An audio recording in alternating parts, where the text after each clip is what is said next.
Welcome everyone to the virtual focus session. This specific one is focused, we'll expand into the developments to simplify and accelerate iPSC research. Our next speaker, it is Julia Neubauer. Julia is the CEO of the Fraunhofer Project Center from Stem Cell Process Engineering and is the head of the Department of the Cryo and Stem Cell Technology. She is the deputy coordinator of the project that we are speaking today here from EBiSC2. She studied biology in Germany and received a PhD in 2012, after which she joined the Fraunhofer facilities. Over the last year, she has been specifically working in the cryopreservation and cell culture automation that is so essential for the tasks and for the activities that we developed in EBiSC. And without further ado, I will just introduce the first slide of Julia, who will be speaking about the approaches that EBiSC is following towards the expansion, the differentiation, and the banking of iPSCs and a high volume and big scale. So, Julia, the floor is yours. Thanks for your presentation. During the presentation, you will have the chat box where you are encouraged and invited to post your questions or comments so we can summarize and bring them up at the end of the presentation. Thank you all for your participation. Thank you, Alfredo, for this kind introduction. And in the beginning, I would like to give you a brief overview over our project EBiSC. EBiSC is a non-profit repository for human-induced pluripotent stem cells with the aim to collect, safeguard, and distribute iPS lines generated in diverse iPSC research projects. It has been funded and initiated in 2014 as part of a public-private partnership and was running until 2017. Now we are in a second project phase with a major aim to improve the infrastructure and the business model of EBiSC to ensure the self-sustainability of the project also after the funding period ended. Until now, we have received iPS lines from a variety of iPSC institutions, for example, from the Wellcome Trust Sanger Institute, but also from other IMI projects like StemBank, Pfizer, and Janssen also shared the iPS lines. And then you can see here a list of FPA partners that are participating in EBiSC2.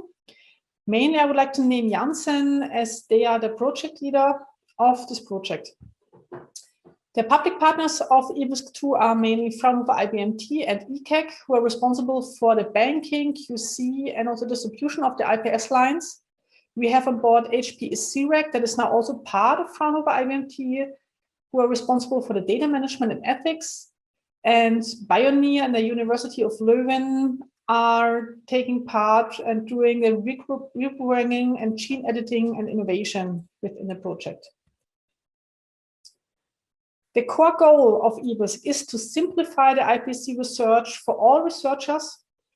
And for realizing that, we have until now received more than 900 iPS lines from more than 30 different clinical studies and more than 20 different depositing institutions from academic, SME, and FPR.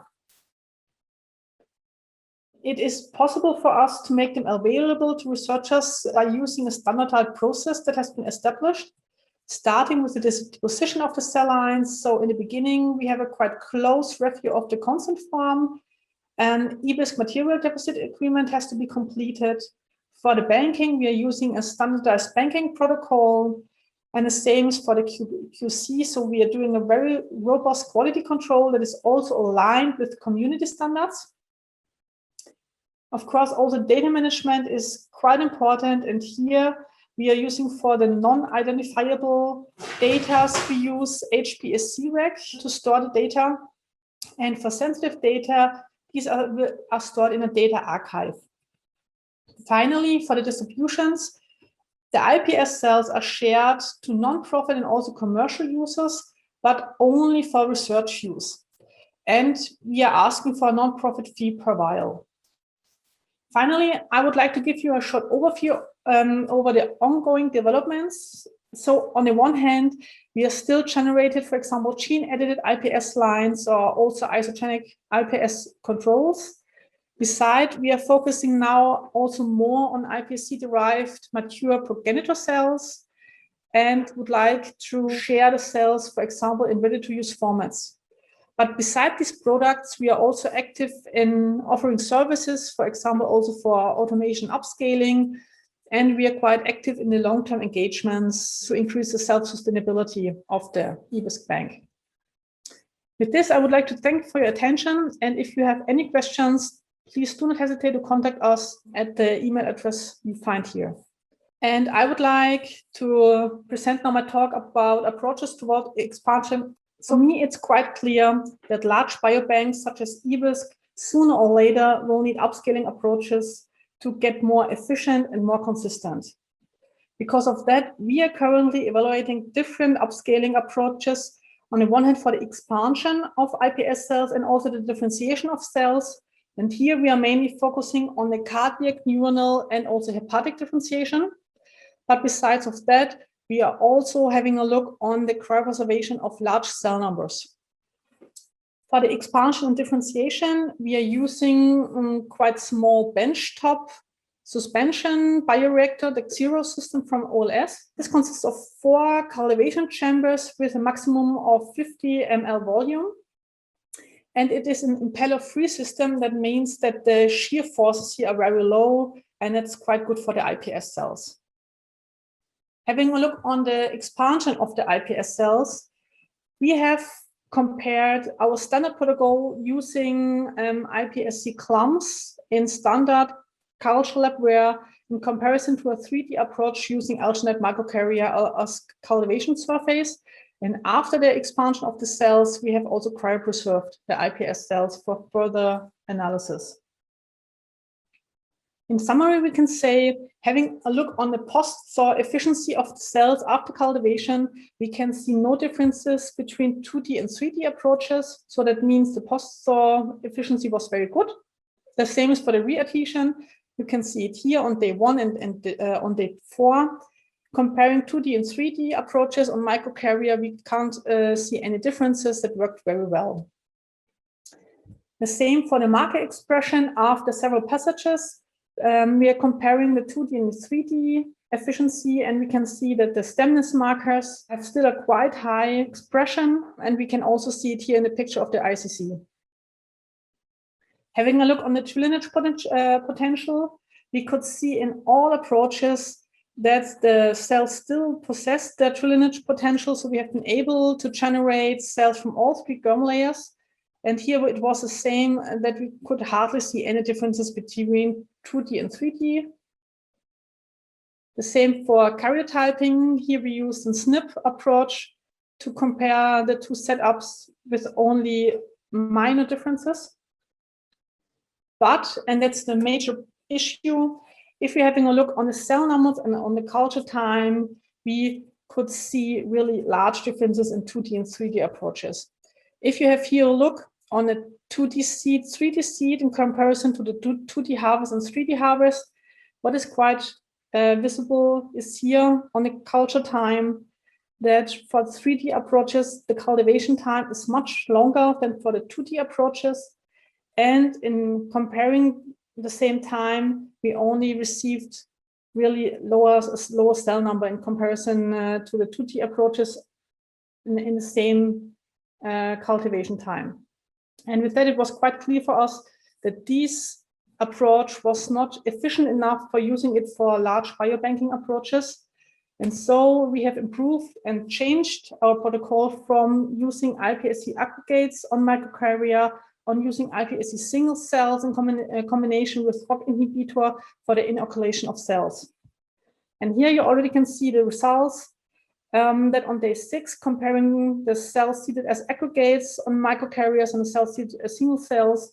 With the single cells, you have a really homogeneous growth of the cells, also on the microcarriers, and also the cell number seemed higher. Of course, we also had a look on the division rate per day, comparing 3D versus 2D. And here we could see that using the single cell approach, the 3D approach is absolutely comparable to 2D. So we had here the same division rate of the cells per day. In summary, we can say with this optimized and improved protocol, we could show a very good adhesion of the cells. The homogeneity was very nice. Also the cell harvest and culture time. And having a first calculation, we could show that with this protocol, using only 2 of these cultivation chambers and 160 square centimeters of microcarrier, we can already produce more than 100 million cells in one approach. But besides the expansion, also the differentiation is a crucial part within EBiSC. And here we focus on the one hand on the cardiac differentiation. And for that, we are using iPS cells as starting material, of course. We seed them as single cells into the zero bioreactor and cultivate them for 8 days in these suspension bioreactors. After 8 days, you have here 3D spheroids. These 3D spheroids are dissociated using papain and reseeded on laminin until day 16. Then we are doing subcultivation and again dissociate the cells and reseed them until day 23. Here we already have something that we are calling advanced cardiomyocytes. And after a final reseeding step, seeding cells on fibronectin until day 30, we think, and we are currently evaluating, that we have here functional cardiomyocytes. For the derivation of the early cardiomyocytes, we are using a protocol adapted from Zhang et al. For that, as I said, we are inoculating the iPS cells into the bioreactor and using these small molecules you find here to switch on the Wnt pathway. After 2 days of cultivation, we are changing the medium to switch off the Wnt pathway. And already after 7 days, we find spontaneous beating of the cardiomyocyte clusters. Having a look on the cardiac troponin expression at day 8, you can see here quite nicely that most of the cells show a positive signal. And although the gene expression at day 7 is as expected for early cardiomyocytes. So with that, we already have a quite robust cardiac differentiation protocol adapted to the zero bioreactor system. But after the first step, of course, it's for us also very important that we can use the same protocol for different iPS cell lines. And for that, we have compared the protocol on the one hand with a cell line of a healthy person in comparison with a disease iPS line from a familial long QTS syndrome. And here, what we found is using our standard differentiation protocol, we already received a quite nice beating ratio of the healthy iPS lines, but having a look on the disease line, even did not find any beating spheroids at all. And that brought us to the point that we optimized the differentiation protocol by adapting and changing the compound concentration, as you see it here. And using this optimized protocol, we have been able to increase, on the one hand, for the healthy cell line, the beating ratio, and also to get for the disease line a beating ratio of over 80%. So with this optimized cardiac differentiation protocol, we have something that's suitable for healthy and diseased iPS lines. With this protocol, we have been able to really reproducibly produce quite large numbers of day 8 early cardiomyocytes. So here you can see the results of the healthy cell line. We have a beating ratio always of 100% and a yield after these 8 days of differentiation of over 100%. In comparison to the disease line, here we have a slightly reduced beating ratio and also not 100%, but nevertheless, the preparation of the early cardiomyocytes in a bulk and the cryopreservation of these cells facilitates later the generation of a large number of advanced cardiomyocytes as starting material. That means for the advanced cardiomyocytes, we are starting on using the day 8, the cryopreserved day 8. They are cultivated until day 16 to an intermediate stage, then as to advanced cardiomyocytes to day 23. And then we are at the moment working on further mature them until day 30. For this, we have on the one hand optimized the dissociation process. That means in the beginning, we have these 3D aggregates that have to be dissociated. And then also during the subcultivation, it's very essential to make a quite gentle dissociation process of the cells. We have improved the adhesion using ROCK inhibitor. We have tested different EC encoding for the cardiomyocyte seedings, and we are working on a medium optimization. And with this, we finally received the protocol that with that it's possible to have an optimized expansion of advanced cardiomyocytes, and again suitable for the healthy and also the diseased iPS lines.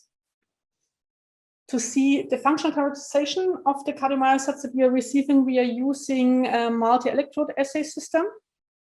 So here you can see day 22 cardiomyocytes. You can see here the quite nice peaking of the cells. And on the next day, these cells are replated on Meyer plates with electrodes. You can see it here, and are cultivated again for another 6 days until day 28. And then we did the Meyer measurements. And you can see here this quite nice spike amplitude, a quite homogeneous reaction and functionality of the cells. So here you can have an exemplary look in one of the wells. Also here, having a look on the beat periods and the FPDE and the conductance of the beating cells. And at the moment, we are doing a metabolic fine-tuning by the addition of T3 and DEX to the medium and the glucose abbreviation of the medium to further increase the functionality of the cells. Besides the cardiac differentiation, we also have a look on a neural differentiation. And for that, we are using a specific NGN2 line. That's a special line that can be induced neural differentiation using adding doxycycline. And for that, we have established again a scaled up protocol by inoculating the cells in the bioreactor system, either as single cells or together with alginate microcarriers 1 day before the differentiation should start. And after that day, the medium is changed to a doxycycline containing medium, and the cells are cultivated again in a bioreactor for 2 to 5 days. After that, the cells are harvested again for analysis and also cryopreserved. What we can see, on the one hand, you can see here some pictures of the cells as aggregates or also differentiated on beads. And here you can already see after 2 days the morphological changes in the cells as aggregates. And what's also quite visible here is that there's still some proliferation going on during the differentiation. We also did some cell counting after the different days of the cells differentiated as aggregate and microcarriers. And what you can see here, besides the viability, is that we really had an increase in cell number on day 2 that went down again on day 5, and that in both approaches. But the loss in cell numbers on day 5 is mainly due to a dissociation problem of the aggregates and also the microcarriers. That means we are losing a lot of cells because the cell-cell contacts and the cell matrix contacts are so tight that it's not possible to gently dissolve the cells. And that's why we have here a quite high cell loss, and we are still working on that.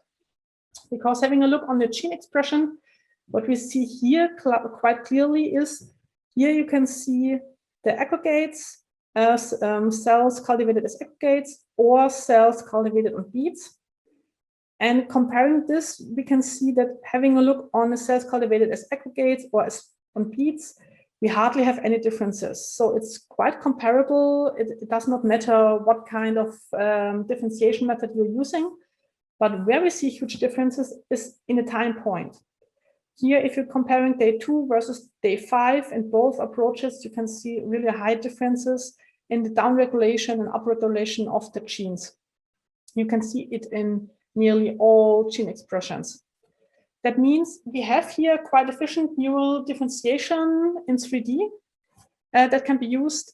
But what is still to tackle is the problem in the dissociation of the cells after longer cultivation times, because we can quite easily dissociate the cells and use them after 2 days of differentiation. But the gene expression clearly shows that it would be more favorable to differentiate the cells even longer. Finally, I also would like to give you some background information about the cryo approaches that we are working on, because For several approaches, you need quite high cell numbers. So if you're having a look on using iPS-derived cells or iPS cells for screening approaches, or also for therapeutic approaches, you always need cell numbers in the range of 100 million to 1 billion cells for the most applications.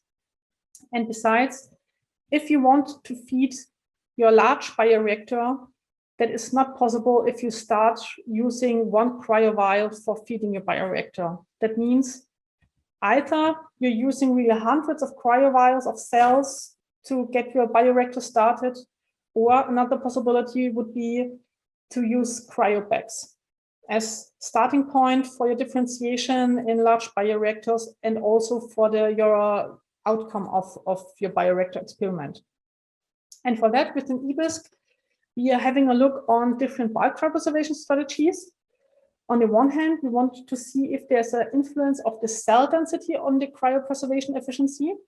For that, we have frozen iPS cells in standard cryovials with slow wet freezing protocols and with a medium based on DMSO. But we have used here different cell densities. You can see it here. And on the other hand, we used the same cell densities, not in cryovials, but in cryobags with a higher volume, with the aim that finally we would like to expand the best approaches in a large cryobag to be able to cryopreserve 1 billion cells at once. So here you can see we have used these cell lines, and on the one hand, we have frozen 1 million cells per milliliter or 20 million cells per milliliter, or we have frozen cells, 1 billion cells in 50 ml. And after thawing, what we can see is that the viability in all approaches are quite comparable, also comparable to the non-frozen control. Having a look on the cell numbers, we could see that using the bag system, we could even reach higher cell numbers in comparison to the vials. Besides, these cells have after cryopreservation, they have been expanded and QC'd in 2D. And what we could see here using FACS in 2D is that also in the bag system, the stemness markers are still expressed and are still very high. That means here we could show that it is possible to maintain the pluripotency and the differentiation potential also if you're increasing your cell density or using bag system for cryopreservation. But what we saw is that there's a cell line dependency throughout different iPS lines. So all cryopreservation protocols have to be adapted to each new cell line. And finally, these experiments have been done with iPS cells and of course have to be expanded finally also to iPSC-derived cells for future applications. With that, I'm at the end of my presentation. If you have any questions, just please use the chat box. We will go, we will have a look on your questions during the panel session. And I would like to invite you to visit our posters. So we have 3 different posters here at the ISSCR dealing with microcarrier approaches for the expansion of iPS cells and also single cell approaches, and also large-scale expansion cryopreservation of human iPSC-based hepatic organoids that I have not focused now in my talk. So with that, thanks for your attention, and I'm happy to read your questions later.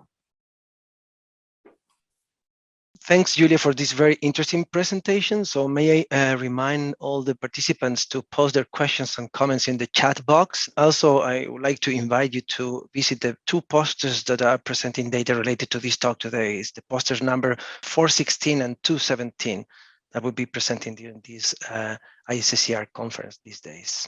I would like to introduce to you now the speakers Mikkel Rasmussen and Emily Lemestre, and their talk about the iPSC-derived hepatocytes in drug screening and toxicology. Some details on our speakers, starting with Emily Lemestre. So she's a senior scientist in the screening science department of Servier Research Institute in France. And within EBiSC, she contributes to the characterization of hepatocytes and neurons derived from iPS cells through assessment of physiologically relevant phenotypes.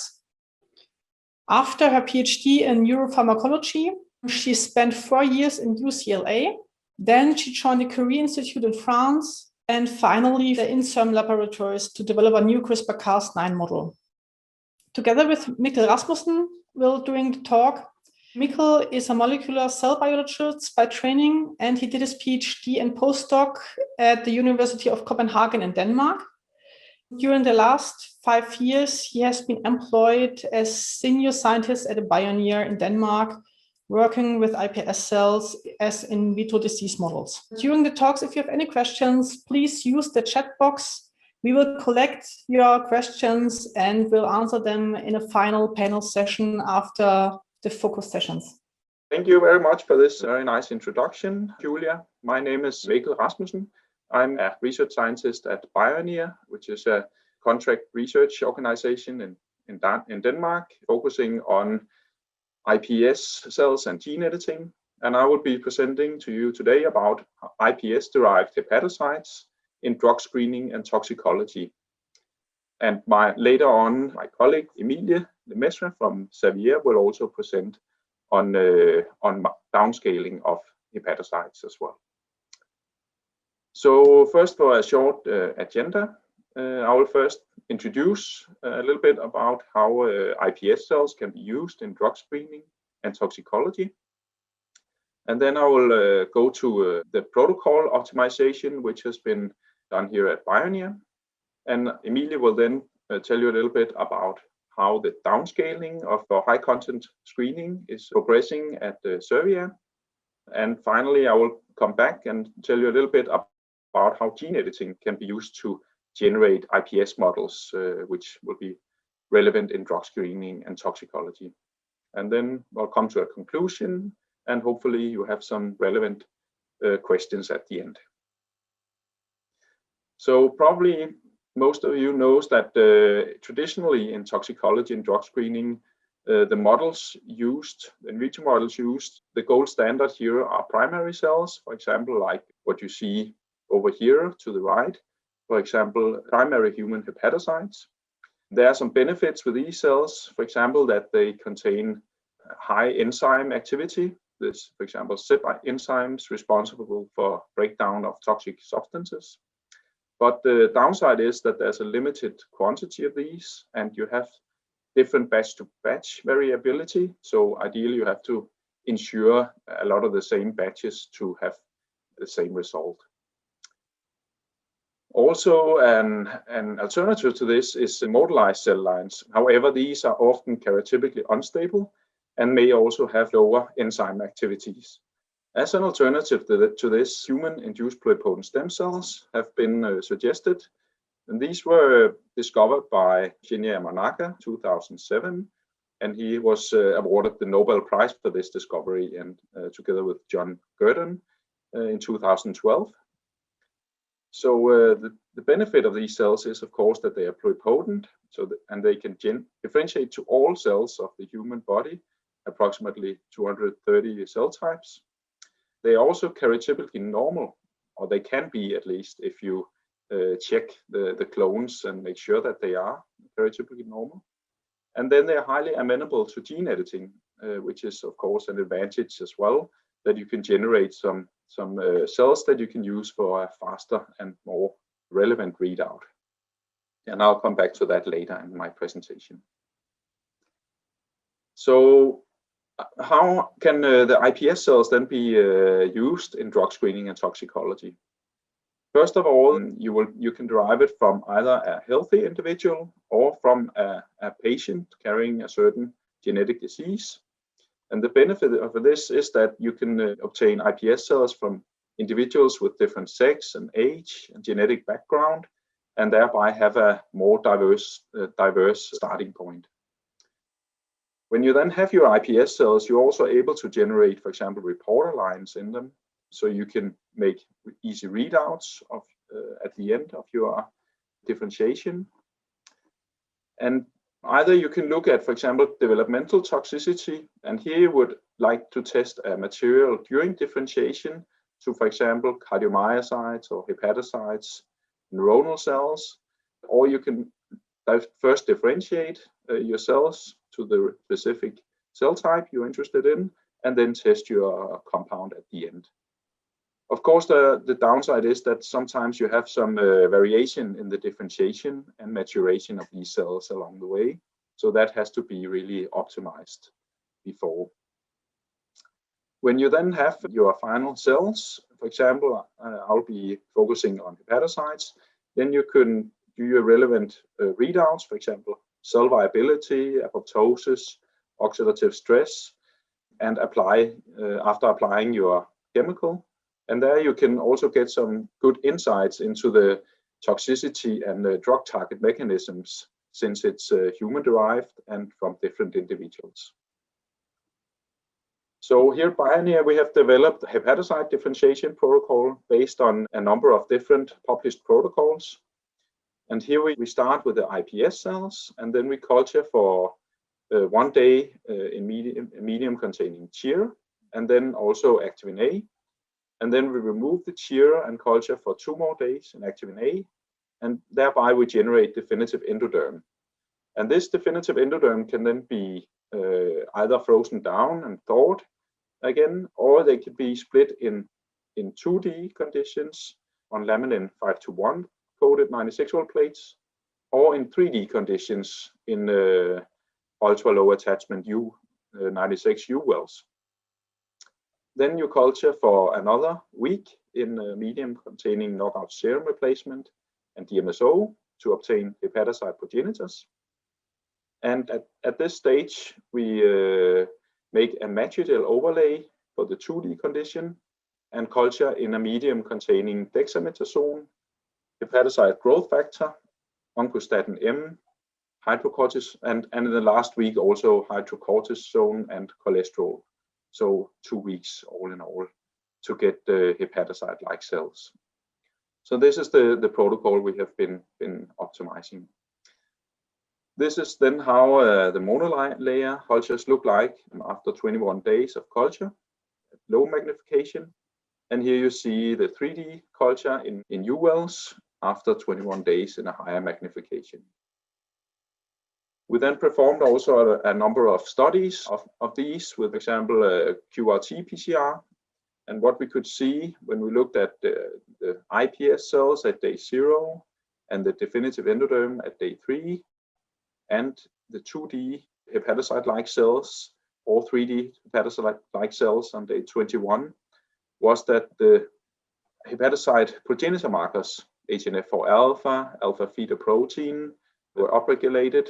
And the same was the mature hepatocyte marker albumin. We also have different CYP enzymes expressed in these cells. For the 3D, it seemed that we have most of the CYP1A2 enzyme expressed, whereas in the 2D approach, we had more of CYP2C9. And in both conditions, we had CYP3A4, which is the enzyme responsible for breakdown of most drugs. We then validated this also by immunostaining with some of the same markers, for example, HNF4 alpha and AFP for progenitors, and for CYP3A4 and albumin for more mature markers, and cytokeratin 18 and alpha-1 antitrypsin, and this was done on the day 21 monolayer cultures. So we have optimized a protocol and a workflow for differentiation of hepatocytes, which could be useful in toxicology and drug screening in this way. And in a collaboration which we've had ongoing with the Fraunhofer IBMT, which is led by Ina Meissner, they have focused on upscaling these cells and trying to cryopreservate them as well to generate hepatic organoids. And this is done by culturing the cells in such a tabletop bioreactor called Zero, and to generate organoids at the end, which can then be cryopreserved and thawed and recovered for further culture. And this will be presented during the poster sessions, and as you can see here. Okay, then I will give the word to my colleague Emilie from Servier, who will discuss more on a proof of concept study, which is ongoing in EBiSC, which is on trying to downscale the hepatocytes for high content screening. So please go ahead, Emilie. So as part of the consortium EBiSC at Servier, we are in charge of the downscaling for high content screening. So we are involved in the characterization and the differentiation of iPS-derived hepatocytes through the assessment of physiologically relevant phenotype by using high content imaging facility. So here you can see the HCS pipeline set up at Servier. The biological samples are processed through the automatic platform to be distributed in microplates, either 96 or 384 well plate in our case. And the samples are then imaged with our HCS imaging platform. The TIFF files are then processed and analyzed with multiple software to extract data. So for now, we are measuring the expression of phenotypic marker during the maturation process. But in later stages, we will also measure the hepatotoxicity in these cells by HCS, as it provides tools for multi-parametric characterization of various toxicity phenotypes, including cell size and shape, nuclear condensation, lipid accumulation, or change in mitochondrial potential, for example. So here you can see the experimental procedure that has been developed by Mikkel at Bioneer at the beginning of the project. So we saw cells that have been frozen in the early endoderm stage. We cultured them in specification medium here, containing DMSO to obtain hepatic progenitor. After 1 week, we switched to maturation medium containing dexamethasone, hepatocyte growth factor, and oncostatin M for 2 weeks to obtain hepatocyte-like cells. Here in the bottom, you can see the morphological changes occurring during the differentiation process. Cells here become larger, angular, and cubical with bright junction, and in later stages, nuclei become smaller, and you can also see some lipid droplet accumulation. So to characterize the differentiation process of the HLC, we applied the optimized protocol developed by Bioneer to differentiate hepatocytes from human pluripotent stem cells in 96 well plate format. So here you can see a set of markers we use to characterize the maturation of cells with 2 hepatoblast markers, so the alpha fetoproteins and the HNF4 alpha. For each marker, the non-differentiated cells are on the left, here, the differentiated cells in the middle, and the positive control with the primary hepatocyte on the right. In this condition, cells are fixed after 1 week in specification medium. For the mature cells, cells are cultured 2 weeks in maturation medium and then fixed. So as you can see on the picture and on the corresponding graph, the 2 hepatoblast markers, the AFP and the HNF4 alpha, are decreased after 2 weeks in maturation medium. Here you have a set of 3 hepatocyte markers, the albumin, the antitrypsin, and the CYP3A4. And like on the previous slides, the control here, it's cells that are not differentiated. In the middle, you have cells that are differentiated, and on the right, you have primary hepatocytes. And as you can see also in this picture and on the graph, after 2 weeks in maturation medium, the 3 differentiation markers, the albumin, the antitrypsin, and the CYP3A4 are increased. However, we still need to improve the differentiation protocol as we are still far from the level of the marker in primary hepatocyte here and here. We also characterize the level of maturation of HLC by testing their function. First, we use the ICG uptake test, the indocyanine green clearance assay that has been one of the most widely used tests for the liver function since 2000. So here on the left, you have mature cells that have been incubated with the ICG for 15 minutes. And then 6 hours later, you can see on the right that the ICG have been completely cleared from the cells.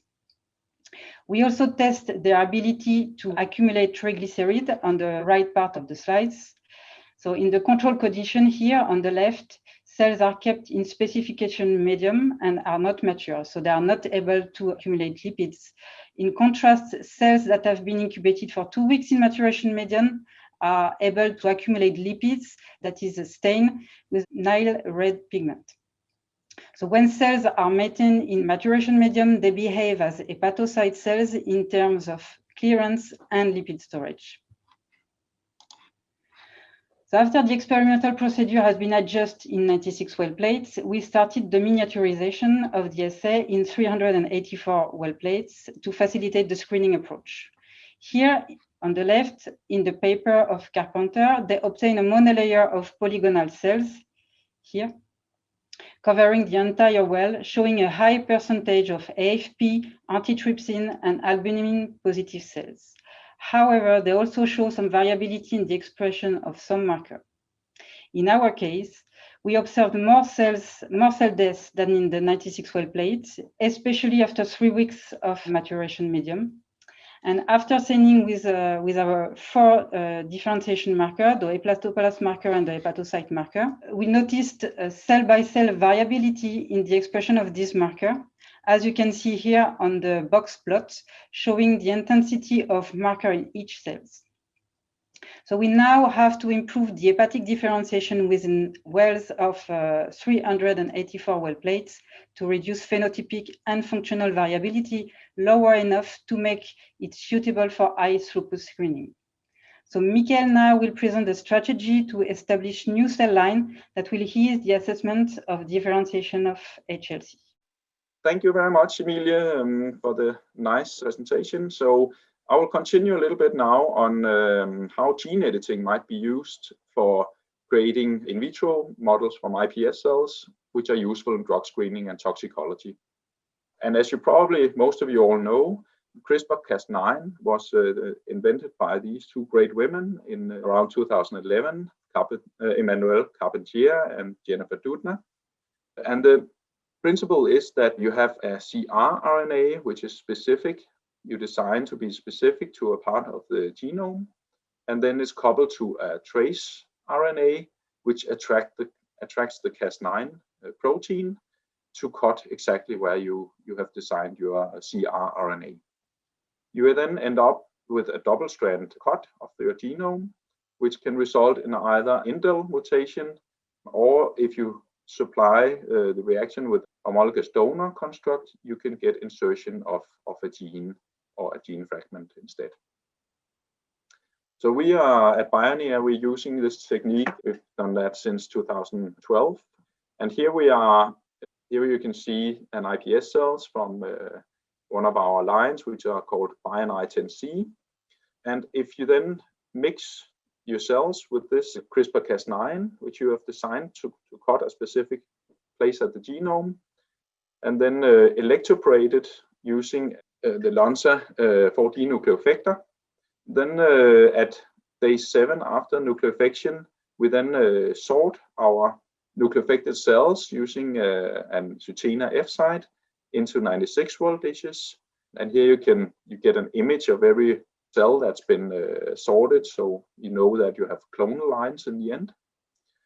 Then after 1 or 2 weeks later on, we then replicate our clones and perform PCR screening on half of it, and sequencing if we have any good or any positive clones.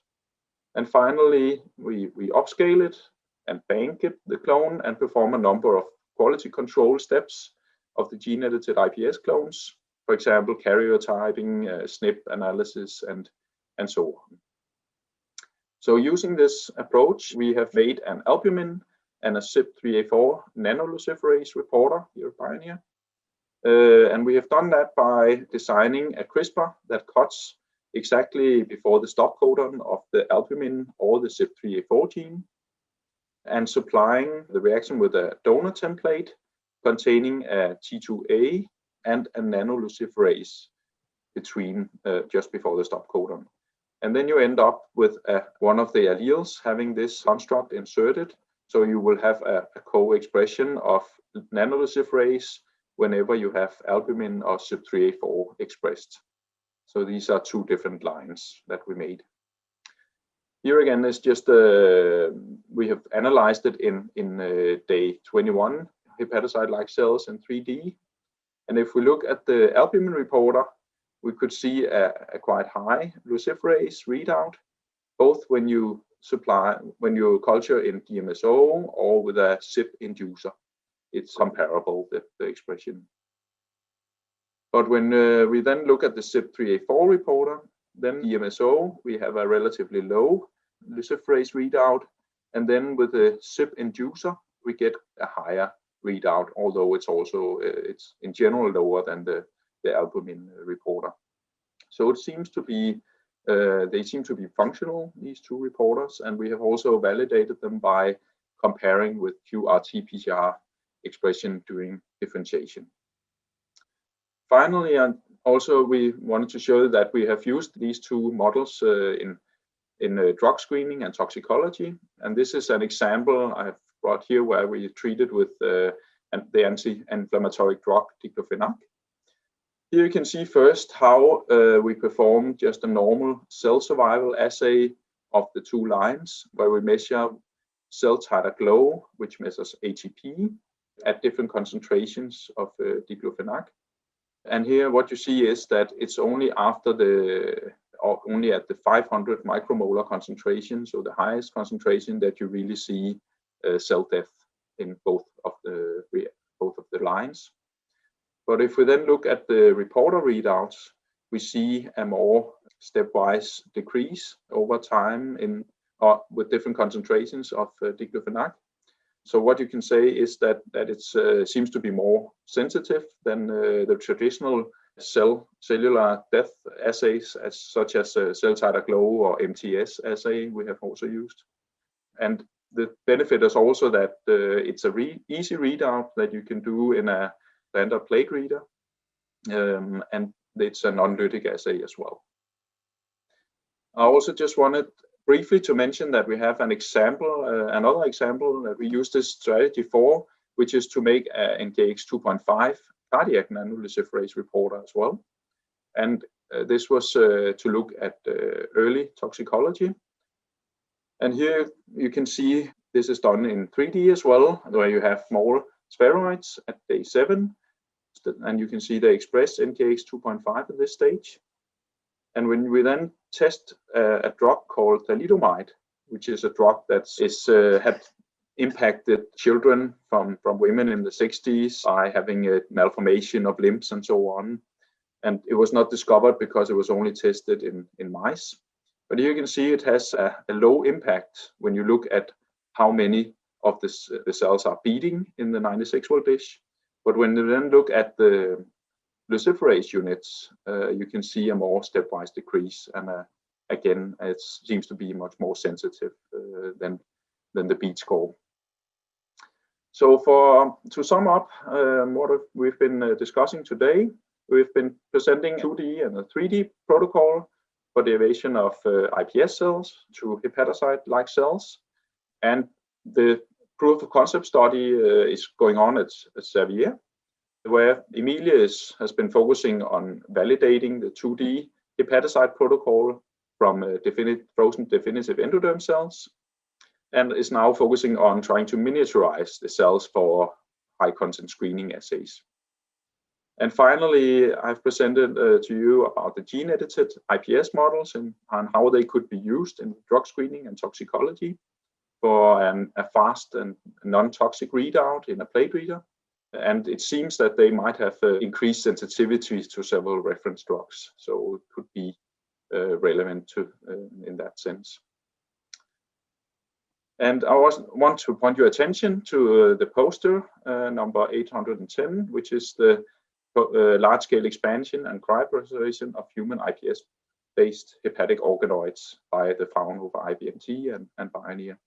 So thank you very much for listening to our presentation, and I hope you have some interesting questions. Thank you, Emily and Mikkel, for this nice talk.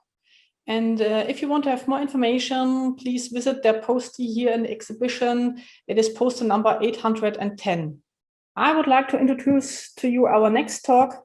It's about the development of a fully human neuronal and astrocyte co-culture assay, amenable for electrophysiological studies in functionally mature neurons. And for this, I would like to welcome our speaker, Alfredo Cabrera Socorro from Janssen Pharmaceutica in Belgium. Alfredo coordinates the iPSC platform of the neuroscience department in Janssen Pharmaceutica. And since 2014, Alfredo is part of EBiSC with a special focus of adapting stem cell-based assays to support the projects in the neuroscience therapeutic area. And with this, Alfredo, thanks a lot, and we are looking forward to your talk.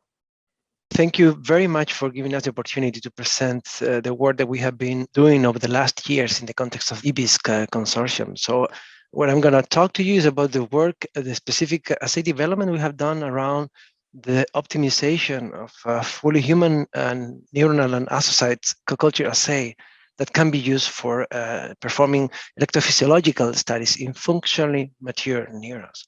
Before moving forward, I want first to thank all the people that has contributed to the work that I will be presenting today.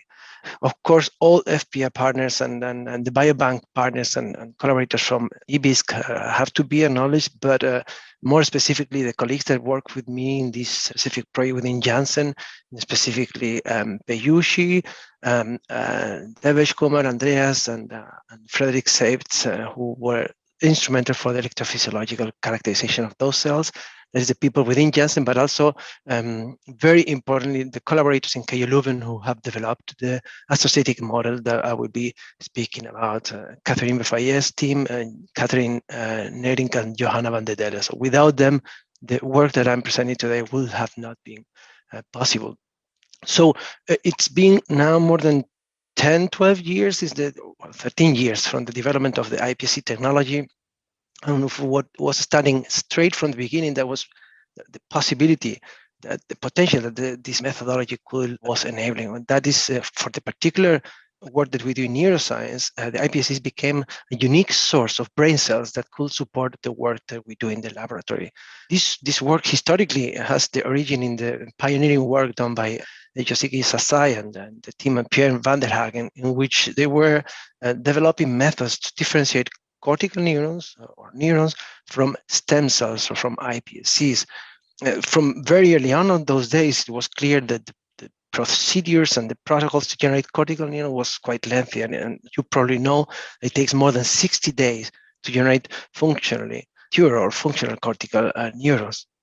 Those protocols have been used wide all the way through and still performing and still work and have set up the what we call the change in the paradigm in neuroscience research. And there are some facts, and those are that we can now work with species-specific differences. So we can now work with a specific human background, for instance, to study immunological processes or neuroimmunological processes.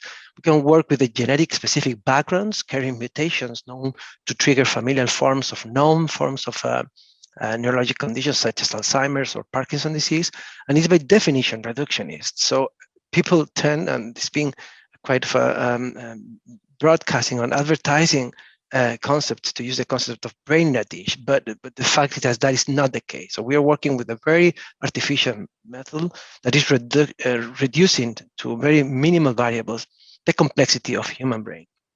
And it's facing the technology, it is definitely facing some real challenges, has been facing real challenges ever since the beginning. The first one, and one of the most important for us, is the fact that the iPSCs might not be directly tackling the reproducibility crisis that has been experienced and reported in biomedical research over the years. So we do want to improve and to develop methods that are reproducible so we can use them to reliably generate compounds to help solve some medical conditions in neuroscience. And the other question that we want is if this methodology can really support neuroscience drug development at an industrial scale. Regarding the reproducibility issues, there was already a very interesting project, an IMI project back in 2014, starting from 2014, called the STEM Bank project. And a very interesting experiment that was done at that time was to compare the outcome of neurons generated in 5 different laboratories. So in this plot here, this was published a couple of years ago, the image that we have in the low left-hand side, you can see cells that were differentiated in site A, site B, in the laboratory C, D, and E, and those were all compared by a number of different readouts. And what you can see in the principal component analysis done with the transcriptomic analysis, and the conclusion is highlighted in yellow, it is that this big, very interesting experiment that was performed was demonstrated that there was really poor cross-site reproducibility. So the gene expression observed in neurons differentiated in one laboratory were poorly comparable to the neurons generated in another laboratory following the very same methodology. And the laboratory was a major source of variation. That raises a very important concern if we want to compare, to develop compounds and obtain similar phenotypes across laboratories. And that's why we consider that it's very important. There's an urgent need to develop or to improve those methods to make it more replicable, but also more scalable, so we can generate brain cells that can support our work in the laboratory. That has been done back in 2013. There were already some methods developed in the laboratory of Thomas Schuroff and Marius Werni, and they describe what is up today, the most used method to fast generate neurons from iPSCs, and that is by the overexpression of the transcription factor NGN2. There are many laboratories that have used this methodology, and they have replicated the findings. So this is one of the way to move forward. And today, it's what we call here, it's possible to generate neurons a la carte. So basically, following the interest of the neuronal type that you are interested in, you can eventually generate those cells. So the objectives of our work, it is in the context of EBiSC, but also in our laboratory, it is to definitely improve and materialize the translatability of the preclinical models that we use in our laboratories and eventually replace the primary cultures. Remember that this is very important for us also to reduce the number of animals used in preclinical research. So we want to increase the predictability and to increase the compound de-risking, to use the methods to do compound de-risking. And also, importantly, we want to develop scalable and fast methods to generate neurons and astrocytes so we can support that they can support our work. As I mentioned, the methodology developed so far was taking more than 2 months to generate functionally mature neurons. And that timelines are not always compatible with the programs that we are in our laboratories. And finally, the goal was to establish robust functional assays that can help us to assess electrophysiological properties of human neurons in vitro, what we call mature neurons. So when I speak, and that is not well-defined term in the field, when I speak about mature neurons, or when we speak about mature neurons, we speak about neurons that display active properties that resemble functional human mature neuron, functionally speaking, not in terms of gene expression. So the first part of the work we have done, it is about the generation of what we call tool lines that are deposited in EBiSC. And one of those, it is the introduction or generation of an inducible NGN2 iPSC line that carries the NGN2 cassette into the safe harbor AAV-S1. And that has been also done by other laboratories. So we are not here inventing the wheel, we are rather making it turn. What we achieved, so we are aiming with this experiment was to have the expression of the NGN2 cassette in 100% of the cells. In this way, we can work with a scalable concept format, and also we can reduce the variability of having cells that are differentiated with cells that are not differentiated in the same plate. We are working in a safe manner, so we are not using viruses for generating those cells. And importantly, using this approach, we have generated 2 lines that are deposited in EBiSC. One of them is having the cassette into the AAV-S1 locus, only the cassette, the NGN2 cassette, and the other one is also carrying an EGFP reporter, and that can be used for traceability. And here's the strategy that we followed. I'm not going into detail, but 2 AAV-S1 locus were edited to carry the inducible and the responsive cassette. This is all available in the publication from the team of Pioneer by Benjamin Smith that is recently published earlier this year. And what we went further was down to characterize those NGN2 neurons in 2 different ways. So we characterize them in monocultures, such as only neurons, and in co-cultures with iPSCs. And this is because only the neurons that are co-cultured with astrocytes are able to display functional properties that we can use for our studies. No astrocytes, no functionality. And here's I'm showing how we work with those. So we generate stocks of day 4 induced cells, 4 days of doxycycline that either we subplate as a monoculture, we culture, we keep for as long as needed, or we freeze down and we keep in our liquid nitrogen tanks until they are needed. That is also a very important intermediate step that can help to scale up and increase the number of replicates that we can use per experiment that we run in our laboratories.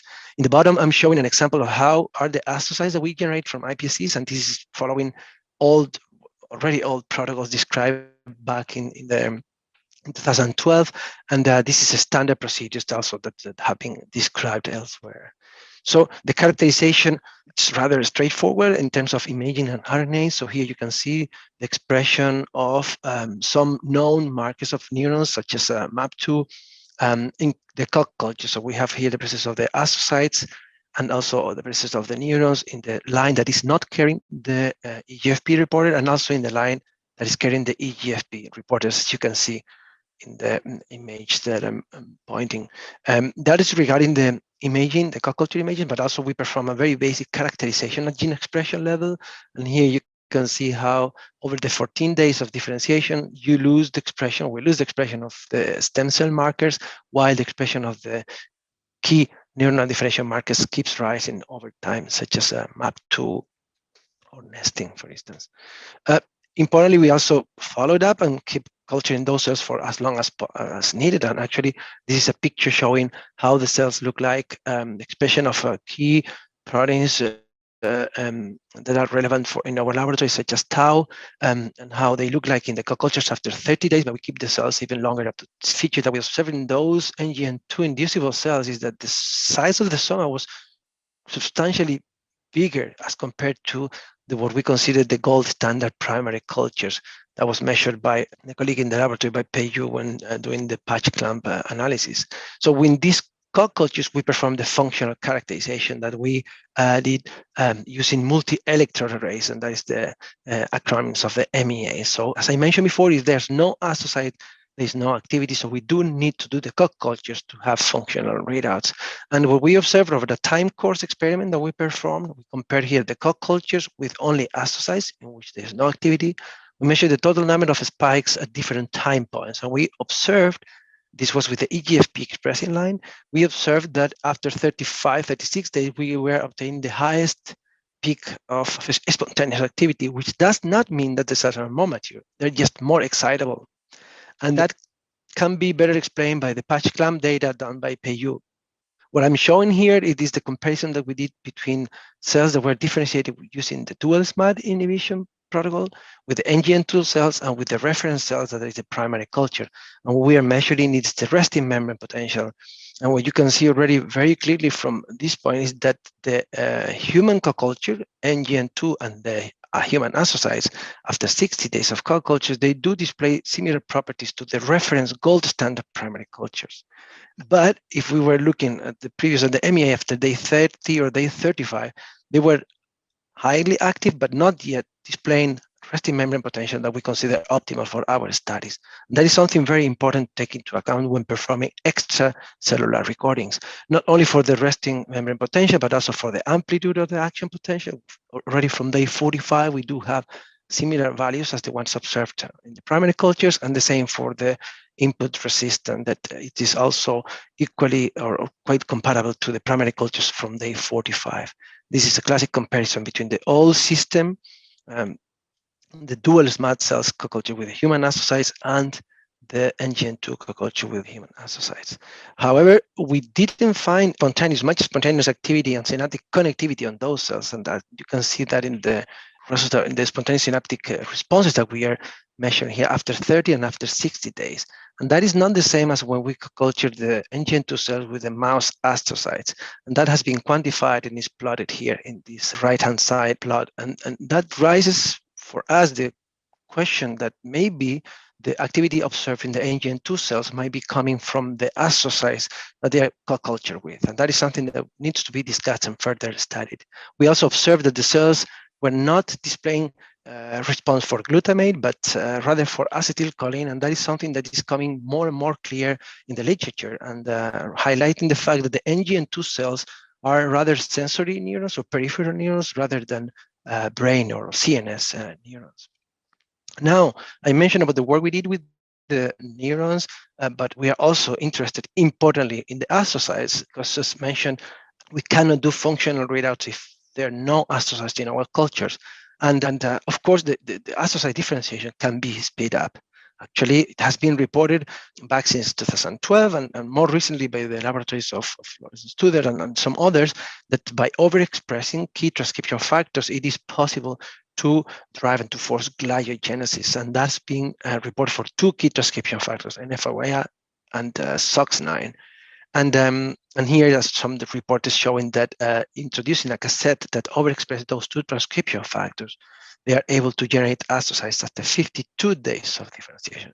So having this background, in collaboration with the laboratory of Catherine Berfaye, Catherine Nailing in her laboratory generated the cell line that is described in this slide. They performed gene editing to introduce into the AAVS1 locus the doxycycline inducible cassette to overexpress SOX9. So only 1 single transcription factor. And this is the layout of how Catherine was generating those astrocytes in the laboratory. Previously, on the first stage, she was generating neuronal progenitors following the classic dual SMAD inhibition. And then after 12 days of differentiation, she was adding doxycycline and sampling at a different time points until day 30. So the work done by Catherine demonstrates that already from 36 days of differentiation, there are already astrocytes that are ready for imaging, biochemistry, molecular biology, and of course, importantly for us, for co-culturing. And this slide is just showing some exemplary images of how the cells look like after 30 days of differentiation, how they display some passive properties that make them similar to what it is observed in the primary human astrocytes, labeled in orange. So the resting minimum potential is around -40, -50 millivolts. And here the principal component analysis that is showing that those SOX9 astrocytes are rather closer to the postnatal astrocytes as reported in several publications, and they're standing far away from the fetal astrocytes. So this is another indication of astrocyte maturity with the method generated. And this is another example showing the very same thing in a different way, so transcriptomically, transcriptomic wise, and by checking genes and related with age and with development, it was quite clear that the SOX9 astrocytes are much more similar to the postnatal astrocytes than to any others in this comparative. So with those astrocytes, we went then down to perform further characterization, functional characterization using the methods that I already described. So we took the iSOX astrocytes and co-cultured them with the inducible NGN2 cells. So we are working here with the fast method in a full human assay, combining fast differentiated neurons with fast differentiated astrocytes. And that were co-cultured in a 50% ratio in the multi-electrode arrays with 16 electrodes per well, as you can see here.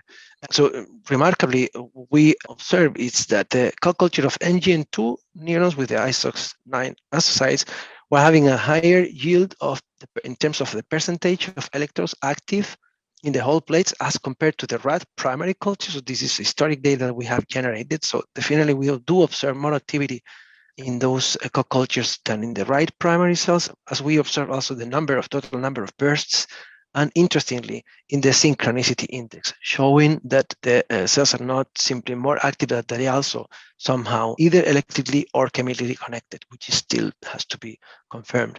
The right-hand side plot is just to show that if you have no astrocytes, you have only NGN2 cells after 42 days, you have basically no activity, as happens when we only keep the SOX9 astrocytes. So only human co-cultures performs an activity pattern that is measurable in this assay that I'm describing. So we went further and we compared with historic data, and we went to see how there were this fast, let's call it a fast human assay performing compared to the previous methods that we have described. And we observed that there was the NGN2 co-cultures neurons with the SOX9 astrocytes were outperforming the previous conditions that we were using. And these are the NGN2 cells co-culture with human astrocytes on 56 days. So this experiment here is 42 days. So we do have much more high synchronicity in the NGN2 plus SOX9 than in the NGN2 with the human astrocytes, much later time points. And also we outperformed the co-culture of we were using historically dual SMART inhibition cells with mouse astrocytes on day 49. And importantly, these were comparable to the mouse primary astrocytes that we are using as a reference in our experiments. We also confirmed that by patch clamp, and here I'm showing just a few examples of how the SOX9 with the NGN2 co-cultures perform compared to the dual SMART inhibition neurons co-culture with classic astrocytes, and the NGN2 cells co-culture with the human iPSCs, and how those are behaving in comparison with the primary cultures when it comes to the action potentials. And here also the same for the resting membrane potential. So the co-cultures using SOX9, human SOX9 astrocytes are comparable to the previous experience in terms of resting membrane potential, but importantly are still similar to the primary cultures that we use as a gold standard. With that, I just want to summarize and to list the key bullet points and key messages that will be good for you to bring back home after this presentation. So we have proven, and the work that I've shown you, I hope it demonstrates that we now have a fully human assay that displays the electrophysiological properties that are indistinguishable from the gold standard primary cultures that we use in the laboratories, and that has broader impact in terms of the animal use in preclinical research. So we believe this can help in reducing the animals needed in the laboratories for the work we do. We also importantly reduce the assay in around 50 days.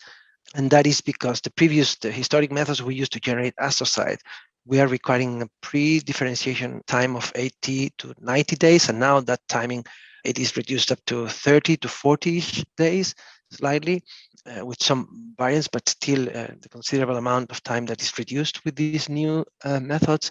It is important to remember that the pharmacology and the activity that we observe in the NGN2 cells do depend on the source of the astrocytes that we are using.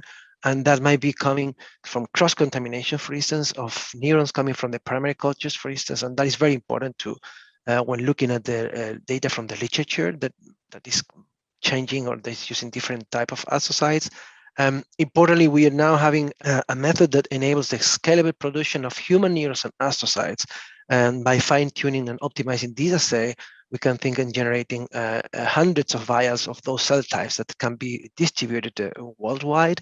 And importantly, I want you also to keep in mind that all the lines, or pretty much all the lines that I've been mentioning to you today, been presented today, are available in the EBiSC repository. So these are the inducible NGN2 lines C13 and the C15 that is in green because it expresses the EGFP, just for you to remember, but also with the other lines that will be hopefully available soon from EBiSC to any laboratory, whichever country or continent you are working at. But with that, of course, we do need to follow up and to continue with the work. And we are now working on optimizing the production and distribution, scaled up production and distribution of neural progenitors and astrocytes from EBiSC. And on those, we have to further characterize and better understand the functional and the pharmacological properties, so we can better use them to address key specific questions related to some neuronal or cell types. I want to thank you for your attention. Again, thank you for giving us the opportunity to present our work here, and I will be more than happy to address your questions either now in the forum, in the round table that we'll have after the talks, or by email at any time after the conference. So thank you so much. So thank you, Alfredo, for this very interesting talk. And if you want to have some more information, please visit us here on our booth. Come and visit us. Our next presenter is Benjamin Smith. He will be presenting about what they are doing in Bioneer with the gene editing technology, specifically in iPSCs, and will be highlighting and explaining the unexpected pitfalls, the on-target effects found when gene editing is done in iPSCs. Benjamin has received his PhD in biochemistry in 2013, and in the last years, he has been working extensively with gene editing technologies as a scientist in Bioneer in Denmark. His main focus is doing gene editing and also developing disease models for neurological diseases. With this, I just want to give the floor to Benjamin. Thanks for your presentation, and the floor is yours. As mentioned before, may I remind you all to post your questions or comments into the chat box, that we will be bringing them up at the end of the presentation and the round table in the round discussion. Thank you for your active participation. Thank you very much for the nice introduction, Alfredo, and welcome to my talk, which has the title Gene Editing in iPS Cells, Unexpected Pitfalls, On-Target Effects. I would like to give you an example for a gene editing work that we have done here at Bioneer, where we have been fooled by an on-target effect. And I would like to describe how this remained undiscovered for a very long time, and which technology we then found, which solved our problem, with which technology we could uncover this on-target effect, and also some aspects how we are going to solve these problems in the future, how we are going to prevent these on-target effects for the future. Maybe quickly about myself, I'm working at Bioneer in Denmark, and we have generated a lot of isogenic iPS cells for EBiSC. And if you have any questions, please put them or write them into the chat window, and we can discuss them later on after the section in the panel discussion. Or we also have a booth from EBiSC, and I'm happy to take your questions there.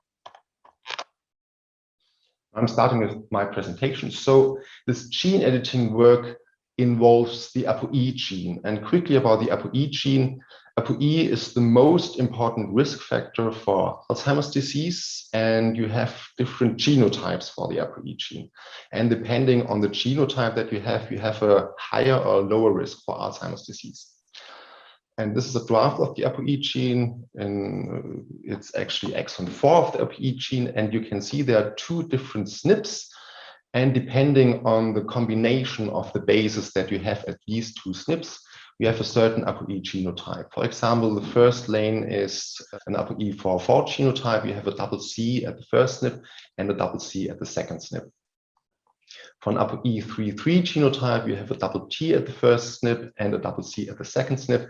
And for an ApoE22 genotype, for example, you have a double T at both SNPs. And our task was now to generate a set of isogenic iPS cell lines, including all these different ApoE genotypes. And we started with our own iPS cell line, which is the line Bioneer 010C, which has an ApoE34 genotype. So you have a C and a T at the first SNP, and you have a double C at the second SNP. So we wanted to generate this set, and in addition to these lines, we also wanted to generate an ApoE knockout line. So quickly, for those of you who are not familiar with the principle of gene editing, I have an example here. Let's say you have a gene with a certain mutation. Let's say this is the red cross, and you want to correct this mutation. You can generate a CRISPR. So the technology that we are using for doing genome editing is the CRISPR-Cas9 technology. And the CRISPR will target this mutation. You will end up with a double-strand break. And if you offer the cells a homologous template, the homologous template can be incorporated into the DNA, into the genome, into the gene, and you have an altered DNA sequence containing the wild-type sequence, for example, if you wanted to make a gene correction. So that's briefly the principle of gene editing. And that's exactly what we have done for the ApoE gene. We have generated 4 different CRISPRs. CRISPR1 was targeting exon 2. That was the CRISPR that we took for the generation of the ApoE knockout line. We had 2 CRISPRs recognizing the first SNP. They were either recognizing the T or the C, because our line, remember, it was heterozygous for the first SNP. It was having a T or a C. And we were generating or designing a 3rd CRISPR, which was targeting the second SNP, the C in this case. And we were also designing a primer pair, which we actually have taken from a publication from 1990, which described a screening method for ApoE genotyping by restriction fragment length polymorphism. So the procedure was that we brought the CRISPR into the cells, and we are using nucleofections. So we used a CRISPR on a plasmid. We used a homologous template, which was a single-stranded we used a homologous template, which was a single-stranded DNA strand, a so-called SSODN, single-stranded oligodeoxynucleotide. and plasmid, which was encoding a neomycin resistance marker. So this plasmid didn't have any function except for the neomycin resistance, so that we could select for those clones that were nucleofected successfully. So after we have done the nucleofection, we were screening our colonies with this restriction fragment length polymorphism. And we were using, as said, an approach which was already published in 1990 involving the enzyme HHA1. And that's the typical pattern that you're getting for the different ApoE genotypes. And then we picked out the positive clones and confirmed the correct genotype by Sanger sequencing. So the workflow was, we started with our original line, which was the binary O10C line. We have a T and a C here at the first SNP. So for the generation of the ApoE44 line, we were using CRISPR number 2 targeting the T, and we transformed it to a C. So we had a line which was having a double C at both SNPs. For the generation of the ApoE33 line, we were using the CRISPR recognizing the C on targeting the C and a homologous template containing a T. And then we generated the ApoE33 line. And then we were using this ApoE33 line and generated an ApoE22 genotype line out from the ApoE33 line. And in addition to that, we generated also a knockout line where we were using CRISPR1, which was targeting exon 2 in this case. And here you can see a Western blot showing that ApoE expression was gone in the ApoE knockout line. So we had generated a full set comprising 5 different lines: ApoE22, ApoE33, ApoE34, ApoE44 plus ApoE knockout. And this set of lines was published, and we were very proud. This set was deposited at EBiSC, and we did a lot of quality controls besides the ones we have, which are shown here. We have done an identity check by STR analysis. We have done a SNP analysis, which is a high-resolution karyotype, if you want. And we also checked for off-target effects just by Sanger sequencing the most related sequencing, 5 of the most related sequences. So we were very proud at that time. That was back in 2015, and everything went well. The lines became very popular at EBiSC, and a lot of labs started working with these lines.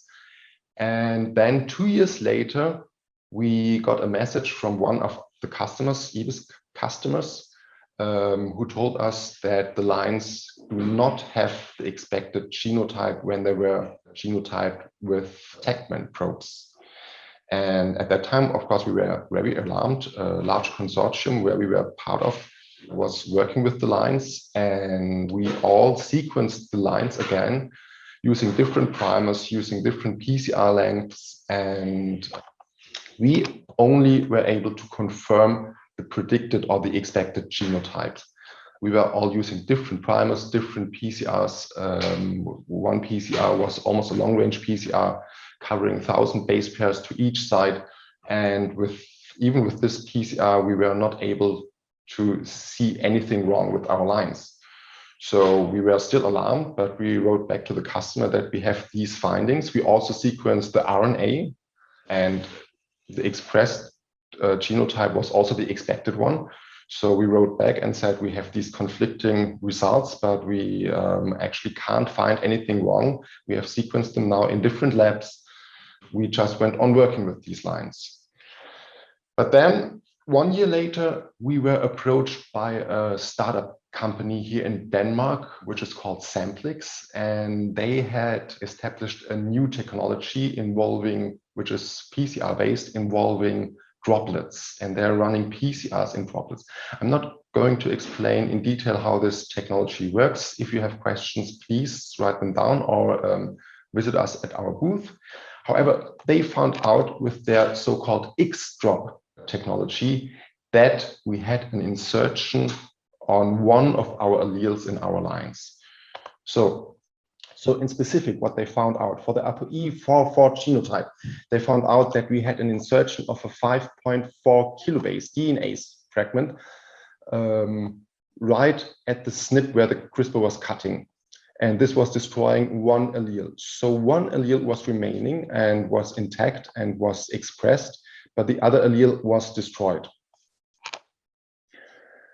For the ApoE33 line, they found out that we had an insertion of 3.4 kilobases, a 3.4 kilobase DNA fragment at SNP number 2, where the CRISPR was cutting. And this was also only on one allele.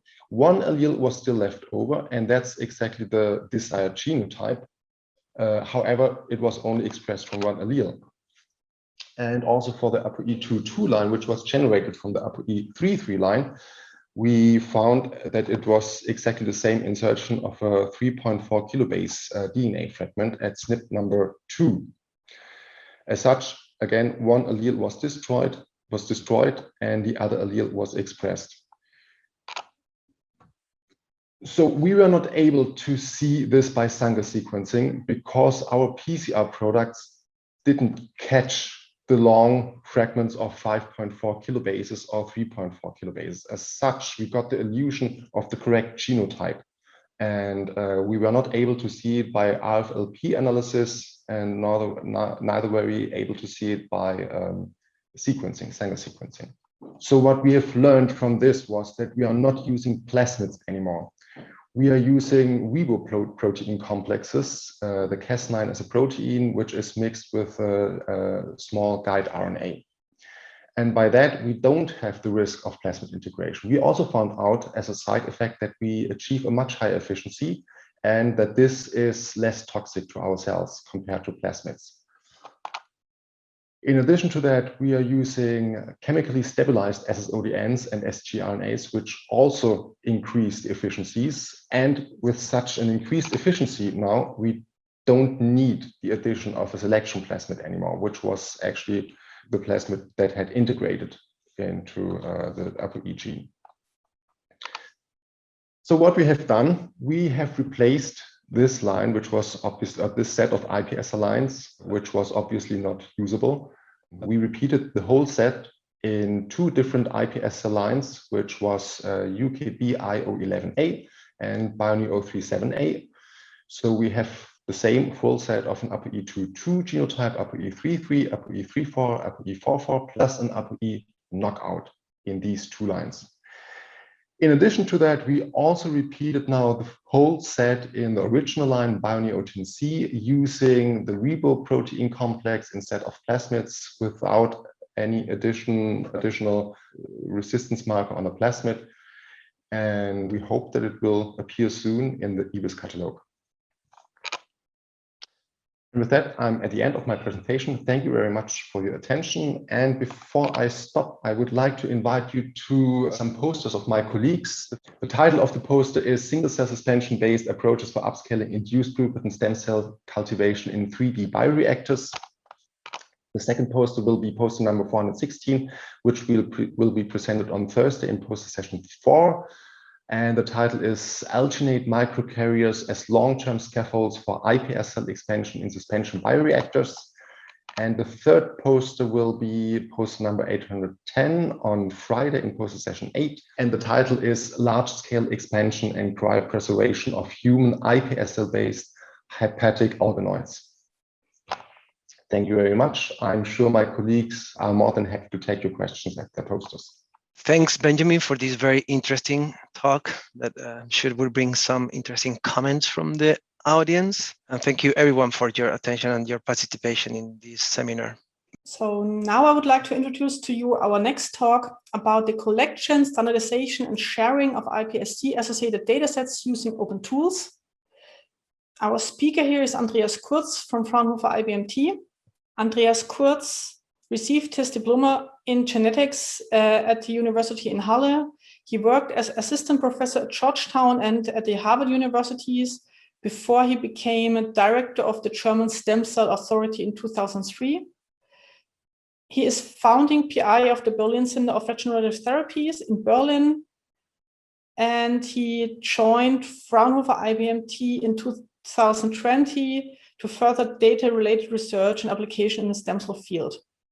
He coordinates the European Stem Cell Registry since 2010. With this, Andreas, we are looking forward to your talk. And if you have any questions, please use the chat box. We will collect your questions and will answer it later in our panel session. Thank you, Julia, for the nice introduction. I would like to introduce data management in EBiSC and talk about collection, standardization, and sharing of iPS cell-associated data sets, and also discuss a little bit how open tools are used within EBiSC. Just to give you an overview of how data are managed in EBiSC, the EBiSC data are actually first provided as a data package by the depositor to HipScratch. HipScratch is a data registry dedicated to pluripotent stem cells. HipScratch filters the data and provides them to EBiSC. EBiSC then decides whether the cells will be deposited based on the data and those process the cells. During that process, data will be generated and fed back to HipScratch as well. Also, the cells will be deposited at ECAG. You have heard about ECAG and EBiSC banking in the previous presentations. ECAG is a sales and also banking facility for EBiSC and will also create data which will be fed back to HipScratch. So the whole circle of data management presented here involves essentially three parties, and the management of these three data needs to be harmonized. I would like to focus now more on the part HipScratch is playing in this data management circle. First, I would like to introduce the data which actually deposited in HipScratch and via HipScratch into EBiSC. There's first generator data, so who generated the cells, who deposits the cells in EBiSC. These data include simple privacy data like contact information, the owner of the cells, the source of the cells, and so on. At that point already, a persistent identifier will be generated within EBiSC, which then, and HipScratch, which then serves as identifiers throughout the process and also for communication with users outside of the bank. The next data sets are actually donor data. So one of the most important data set for donor data is the ethics information, the consent information. What has the donor allowed to do with the provided material? This includes also, if available, clinical features or genotypes of the donor, the disease status of the donor, clinical records, and family history, for example. The next set of data is concerning the primary cell donated by the donor, the cell type, the microbiological testing that has been performed on the cells, and other data which are perhaps associated with these primary cells. The next set of data in this data package concerns the pluripotent stem cell data themselves. These include data on how the cells have been derived, what reprogramming method have been used, for example, what potency assays have already been applied, what cell identity values are available, has there been an STR profile done, are there HLA profiles provided, or other genetic information available for this cell. The cultivation procedures and cultivation conditions, the characterization, the QC conditions, omics data, not only genetic data, but also, for example, metabolomics data, availability, and to what grade these cells can be used by the community. Is it a purely research line? Can it be used commercially? And of course, this is important for EBiSC. Can it be used clinically, which might be important for some users? These are the core data within the data package, in the initial data package. To these data, of course, EBiSC adds additional data. One of these data is data on cells which have been derived from the pluripotent stem cells. For example, cardiomyocytes or pancreatic beta cells. These cells are characterized by different data sets. For example, the differentiation protocols, the characteristics of these cell types, or the QC that has been applied to each of these iPS-derived cell types. And there is also, of course, operational information stored after deposition. These include, for example, data on batches, data on inventories, and their management. All these data, of course, are being enriched during the banking process, during the differentiation process, during the distribution process. And this data package, this enriched data package, is then provided also to the user, at least to some part. In the next slide, I would like to go into a different way of enriching the data deposited in EBiSC. And this is by linking and sharing of data sets with other databases, which are externally. One of such databases, for example, is Cellosaurus, another one, the EBi, Genome Phenome Archive, for example. And this EBi Genome Archive is an example how genetic data are being stored, which are associated with iPS cell lines deposited on EBiSC. To access these data, EBiSC installed a data access committee. So if data are not freely accessible, but available for iPS cell lines, these can be then requested via a data access committee from EBiSC. Other data which are enriching the iPS cell lines in the bank are publications and projects performed with certain cell lines. These publications are automatically pulled into the registry and EBiSC and associated with the lines used in these publications or projects. And there are, of course, user-generated data. Once a cell line is distributed, the user may generate new data which are interesting for the community, and these data can also be associated with data deposited in EBiSC, either directly or via establishing links to these data. So the whole ecosystem of EBiSC data is enriched not only by EBiSC itself and by ECAC, but also by outside sources, which is really useful. But one issue in that is that the user has to be able to access these data and use these data. So they need to be fair. How do we implement verification in EBiSC? To make them findable and accessible, we assign from the start, as I said, a persistent identifier to each cell line deposited in EBiSC. This persistent identifier is not a standalone identifier, but it's linked to other, perhaps existing or newly generated identifier for the same line.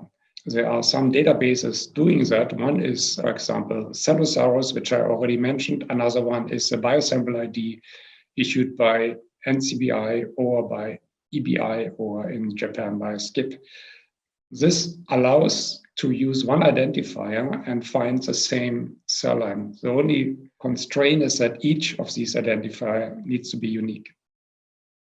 Of course, another measure necessary to make cells findable and accessible is that they are globally visible via a portal. So this portal is available via the EBiSC portal or via the HipScratch portal or via the ECAC portal. So these are combined portals which are used to make these cells findable. I will go into that a little bit later again. The data must also be interoperable. So one of the key points is ethics interoperability of the lines and, of course, legal interoperability. And EBiSC tries to harmonize the ethics background of each line to make these usable and interoperable between different third parties. The data needs to be transparent. So it must be clear what is meant when a certain data set is provided, for example, pluripotency. And the data must be standardized. Standards must be used not only in terms of how data are managed in the technical sense, but also standardized in a way that the same nomenclature, the same text, the same taxonomies are being used for the same data. And we are using heavily ontologies and other data standards, as well as taxonomies, and I will go into that a little bit later as well. The data must also be reusable. And one of the key points of making data reusable is a sustainable storage of the data and a sustainable data curation. So the data are not lost over time or being made unusable. One of the reusable part is also data protection and data security. So the data needs to be protected in a way, the donor needs to be protected in a way which is acceptable on an international and global standard. I already mentioned that data access must be monitored, for example, when accessing sensitive privacy data, such as genetic data, and there must be a transparent governance structure established in the bank, also for the data. I would like to come back to the ontology, which are being used in EBiSC, and there are many ontology resources. For example, ontology lookup service, which can be found at the EBi website. And we are using this lookup service to assign ontologies to cell types, to the donors, to genetics, to diseases, and so on, using a tool also provided by EBi called Zuma. Zuma searches through multiple ontologies to find matching terms to search entries, which can be of a different syntax than actually the ontology is. Searching, again, is possible in EBiSC using not necessarily an ontology syntax by doing that. There are also participant-centric ontologies and standards. For example, Duo for data access and use. In this example, the participant gives informed consent to use of samples and data. Additional restrictions may apply or imposed by third parties on the use of these samples and data. And attacks these data sets with Duo terms allows to find data sets which are based on allowed users, and facilitates also evaluation of data access by data access committees.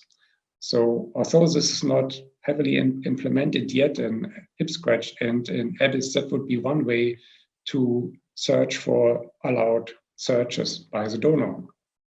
An important tool to make the data fair is, of course, having convenient and intuitive filter and search options. So here's an example given for a query, which is very simple. Find a cell line from Brugada syndrome patients in the EBiSC collection, and then you find the cell line and with some data exposed on the interface, very transparent for the user, and you can click on several of these to find more data. This is, in the moment, restricted to general data like diseases, as in this case. If a search for a specific genetic mutation is needed, then it becomes more complicated, and we are currently in the process of implementing tools for searching genetic mutations, for finding related cell lines and cohorts related with this mutation or disease, and also to perform eventually genome-wide searches. One of the problems with that is depicted here. When you look at the standard nomenclature implemented for sequence variants, these are very difficult to search and compare. So what needs to be implemented is a new tool to search for these sequence variants, which, if possible, does not need to use the genetic data, which are, again, running into problems with data protection. So in the end of my presentation, I would like to discuss an issue on how banks, how iPS banks are involved in managing donor-user relationships. In the current form, the donor is completely detached from the user. So he cannot determine, except from the start with his consent information, what is being done with the cells by a user. So this is basically what is depicted here as a gift paradigm. The user gives the cells, in this case, to the bank, and the bank distributes them to different users to do things with these cells. This has several advantages. For example, there is no revelation of identity at any cost of the donor. So the donor is completely protected if possible. There's also no feedback of data to the donor, of course.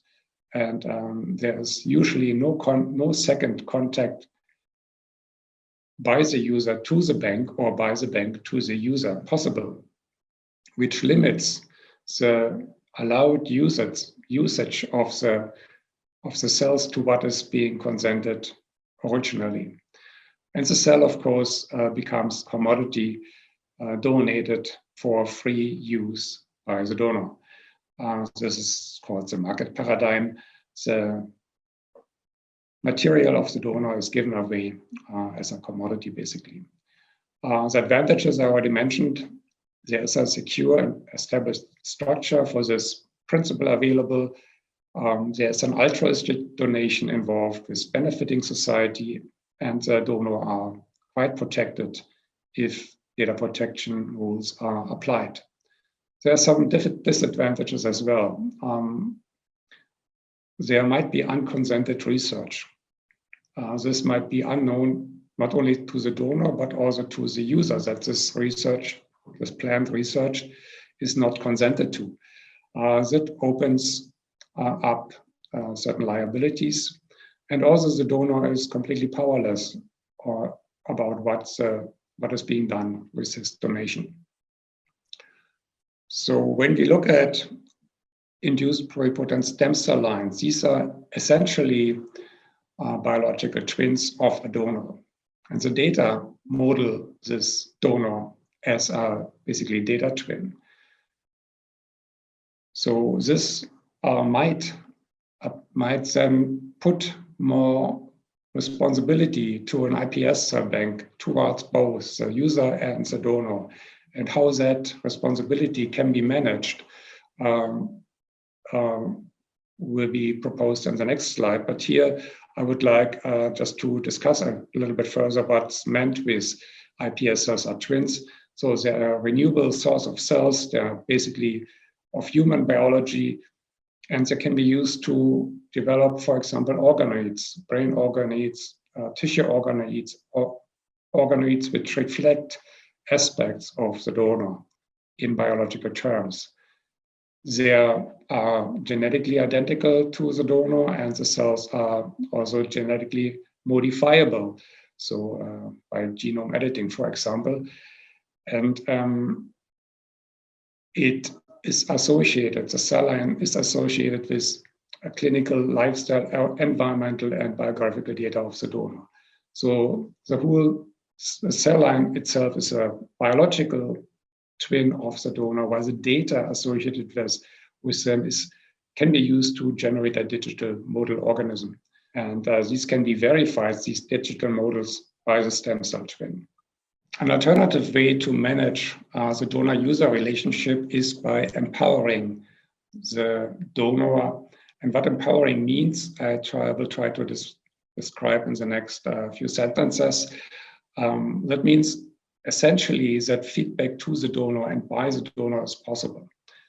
EBiSC, or the banking entity in this case, acts as a mediator between the donor and the user. For example, by enabling reconsenting. Reconsenting then allows to ask the donor, do you want this particular research, which we haven't foreseen at the time of your donation, being done with your cells? In this case, of course, it also can be asked, do you agree to use this application in a commercial way and your cell in this application in a commercial way? So does it remain a commodity, or does it not remain a commodity in this case? This adds several advantages to the bank and also both to the user and the donor. First of all, the research being done or the application being done with the cell is always consented for. This reduces liability for the user when the user uses the cells.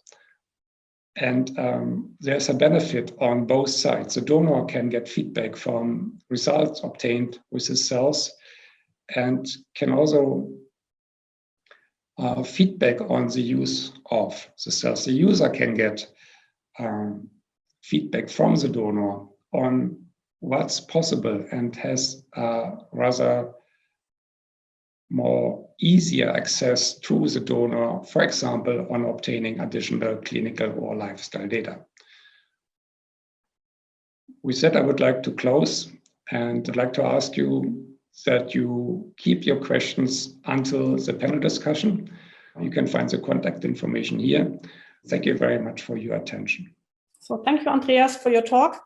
And if you want to get more information, please visit us at our booth. So now I'm looking forward to our next talk. It's about common non-scientific challenges in the generation, use, and sharing of iPSC lines. The speaker here is Eugenia Jones from Fujifilm Cellular Dynamics, USA. So Eugenia has a PhD in neurobiology, and she is working at Fujifilm Cellular Dynamics as vice president since 2011. And with this, we are looking forward to your talk, Eugenia. And if you have any questions, please use our chat box. We will collect your questions and will answer it in a panel session afterwards. Thank you, EBiSC, for the opportunity to speak, and thank you, Julia, for the introduction. The preceding talks wonderfully highlighted IPS technology. Here to recap, one of the greatest promises of the advent of human-induced pluripotent stem cells is the ability to derive cells from individuals with known clinical presentations of particular diseases, and to turn those cells into diseases in a dish. IPS technology is said to potentially bring better drug discovery, solving problems associated with animal disease testing, but not just that. Beyond replacing animal models, IPS technology will help us develop better testing. We can do clinical trials in a dish, which will improve efficacy. Drug discovery for potency testing is also possible with iPS-derived cells. And biomarker development, the ability to be able to distinguish why it is that some individuals have some reactions to drugs and others don't, therefore making some drugs which currently cannot be marketed available to the market because you're able to find or eliminate people who should not take the drug. Here, this is the promise of IPS technology. But in order to deliver on that promise, there's a tremendous amount of actual paperwork that needs to be done to drive the promise. So the art of the start is, how do you get from starting with the best material samples that you can in order to have the best outcomes on the other side? And this is to ensure that there's access to human samples and great access to iPSCs. And that access is actually dependent on paperwork. It's probably one of the worst things as a scientist to realize that it's the paperwork, the starting paperwork, that ultimately can define the utility of the samples. Here is a depiction of the ecosystem that's set up in order to be able to get great samples and ultimately derive iPS cells and make them available. The best sample collections are a result of an interplay between clinical research groups and cure advocacy groups. They can be one and the same, who will collect patient medical history and who are actually in charge of disseminating that medical history or making certain that the iPS lines that are available are associated with medical history. There's the reprogramming scientists. They could be within academic institutions or companies like my own, who can make cells and then make them available for deposit. And then it's the biobanks, but not just any biobank. You need biobanks that specialize in the curation of stem cells, because the ultimate QC of the stem cells, being able to rebank or make more materials, because this is an infinitely available resource, or presumably infinitely available resource, ultimately depends on having banks that are able to QC the material and make more high quality material. In order to do that, you need documentation, a lot of documentation. Those clinical researchers and cure advocacy groups have to have in place the ability to have MTAs for transfers between them and whoever's making the cells and whoever's biobanking the cells, informed consents, and full medical history. So I'm going to keep repeating this because of the level of importance. The utility of the iPS cells, because access to the iPS cells ultimately depends on the paperwork available. Better paperwork, easier access. So some of the paperwork that needs to be collected by those cure advocacy groups or the clinical sites, you need an IRB, you need the MTA. There needs to be a system in place for either pseudonymizing or anonymizing the samples. And there needs to be provenance, actual provenance of the sample. You need to be able to take the medical history and verify it to the sample. The best sites will actually do a sample DNA fingerprint, and that DNA fingerprint will follow all the way through with the sample. These are things that we've learned. It doesn't mean that samples that were collected that weren't fingerprinted and were put in don't have full provenance. It's just not as solid as the provenance that you can get when you have the sample DNA fingerprinted and then go all the way through. Here for consents, you need explicit permission in the consent to generate iPS, to do genomic characterization, for data sharing, and ultimately the best consents do not allow the donor to recall the material. It's very, very difficult for banks or researchers to clear out material that's been made from donor samples. So the best consents do not allow for retrieval of material. And the next step is really about incoming sample QC. Here, you just need to make certain things are pathogen free, right? And the karyotype is homogeneous. Unless, of course, in those very rare circumstances, you're dealing with a karyotypically non-homogeneous material, but that gets very difficult to make and use iPS technology. The last thing you need is a sample retention policy. And one of the things I'm going to repeat again throughout this talk is you need to maintain original sample. So the original tissue source that's donated, be it blood or skin cells or whatever the somatic cell type that is donated, there should be enough material so that you retain some of the original material. And I'll get back to why that's important later. Here for reprogramming methods, methodologies have evolved. To date, the best methods are integration-free. They occur in defined animal-free media, and there are no feeder cells in the culture. And then the iPSC are QC'd. You need DNA fingerprint. You need to make certain the clonal, the karyotype matches the donor. There are no explicit growth-enhancing abnormalities that have been introduced into the genome. So no ISO-Q20 or P53 mutations, and no reprogramming factors, if you're using reprogramming factors, have unintentionally integrated into the backbone of the iPS genome. They also need to be sterile and mycoplasma free and pluripotent. There are many, many different types of pluripotent tests and a lot of debate about how much they actually tell pluripotency. That's an evolving field. Certainly teratoma analysis is the best way to do it. We will leave for the moment how you would ultimately assay pluripotency. One of the most important things is quality. Relentless consistency on the fundamentals leads to mastery. Here, if you're consistent and all the cells are QC'd in exactly the same way, they're banked in exactly the same way, the data are available in exactly the same way, and they can be made and remade with excellent documentation. It enables all the researchers to receive similar material and therefore be able to compare data and results across. It also consistently allows people to move materials from one place to the other.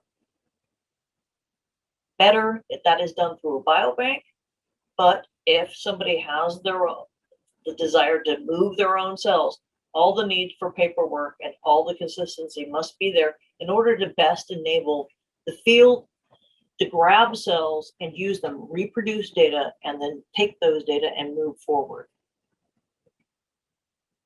I won't read through this entire slide, as there's been presentations earlier about how to make banks, but biobanking process is going to constantly need to make your generation, your distribution in your seed bank, making certain over and over and over again to authenticate material, to take that DNA fingerprint, make certain you have it again and again and again, that the karyotype is stable, and that you're not introducing any of those growth enhancing mutations as you're culturing.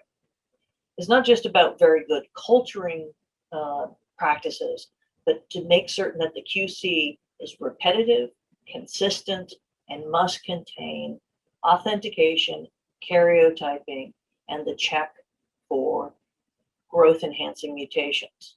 Of course, mycosterility and pluripotency testing is necessary. So one of the things is, how do you use the cells? For the use of iPS cells, you go from iPS cells to differentiated cells. Here in the far left-hand side is motor neurons, and you can see that the motor neurons have been used for disease modeling. In this particular case, there were iPS lines that were available from a patient who had a SOD1 A4V mutation. The researchers took the sample, reprogrammed using episomal factors, made iPS lines. Those iPS lines were then derived into motor neurons.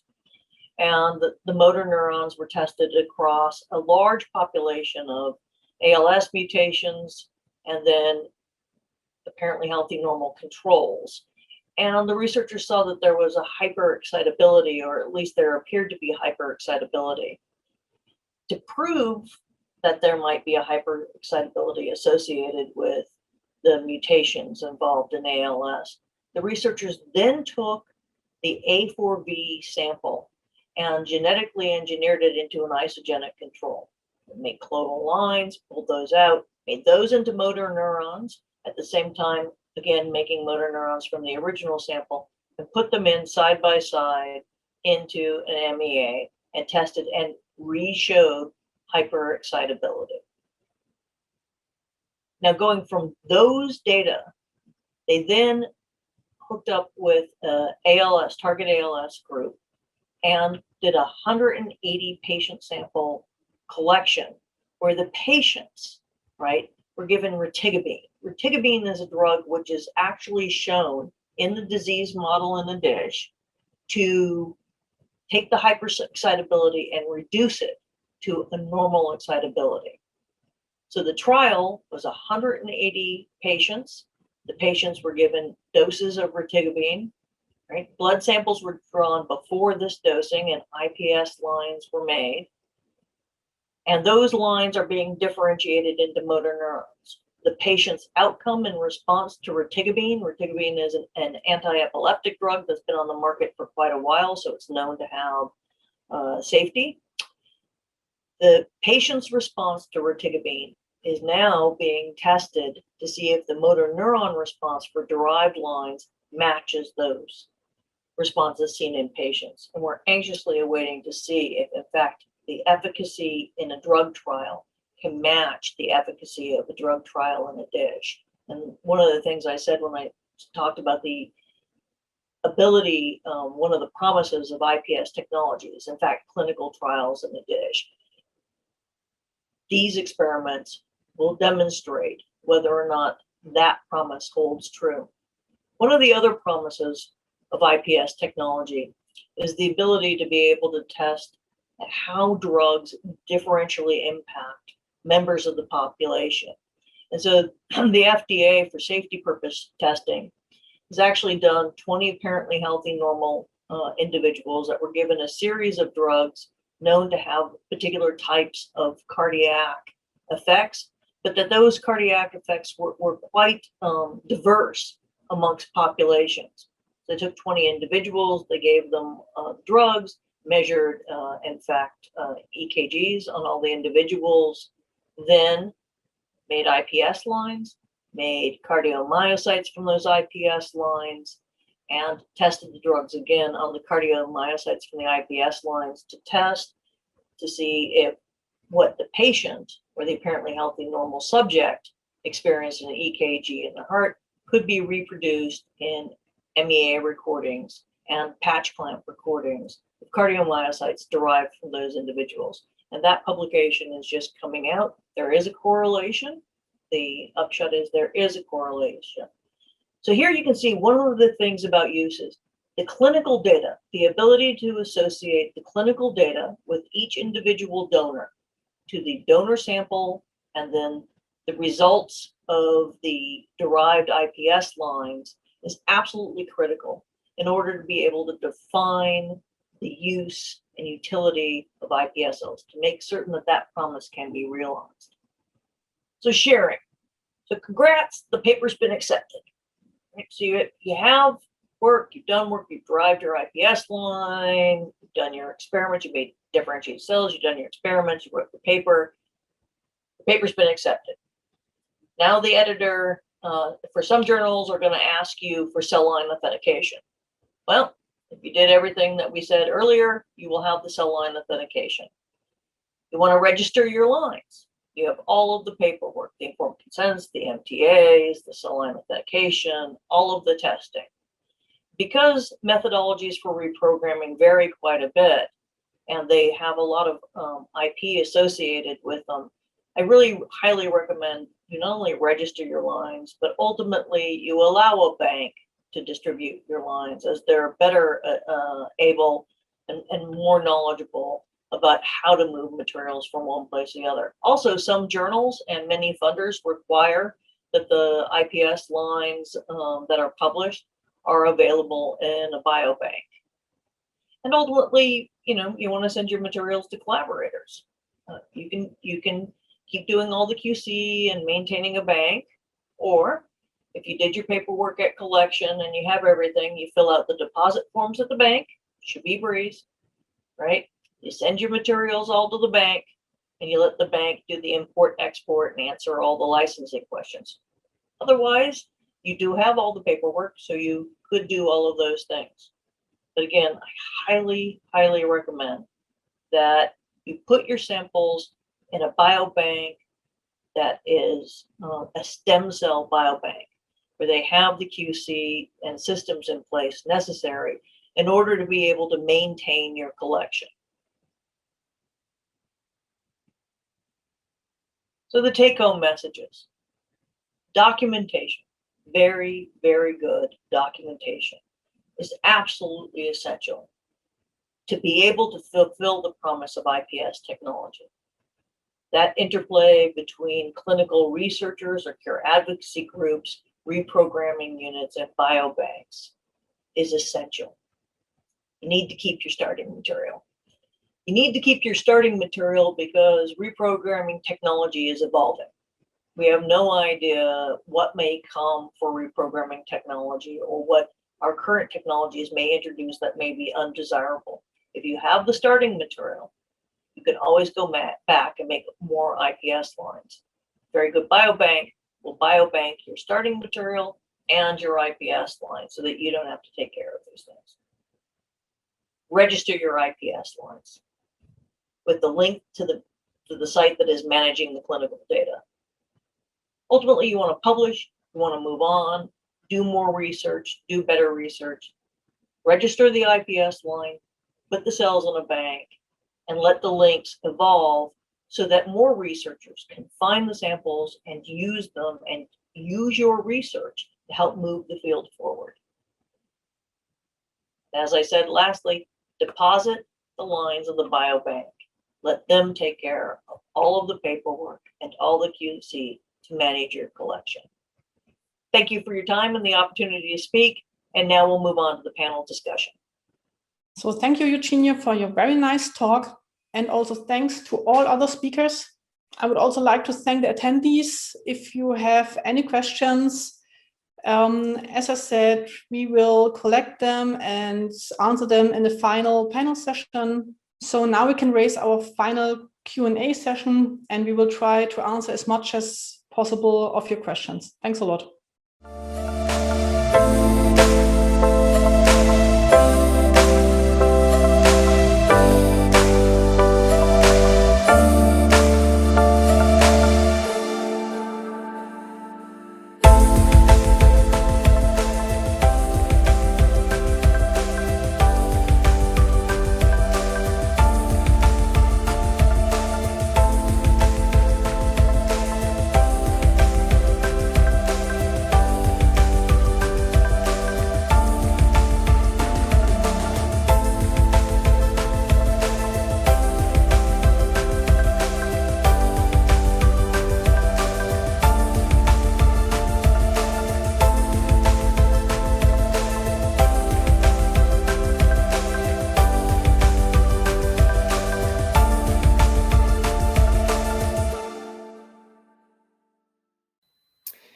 So hello and welcome to our final Q&A session. I think all of the speakers are already here. Great, perfect. And with that, I also would like to thank again you for attending our focus session and for your very active participation in the discussion. Before we get now to the questions, however, I would first like to apologize for the distracting audio if you heard it. Otherwise, we just go on for the questions. And maybe I would like directly to start with one question from Iwan. And she said, Julia, thanks for interesting presentation.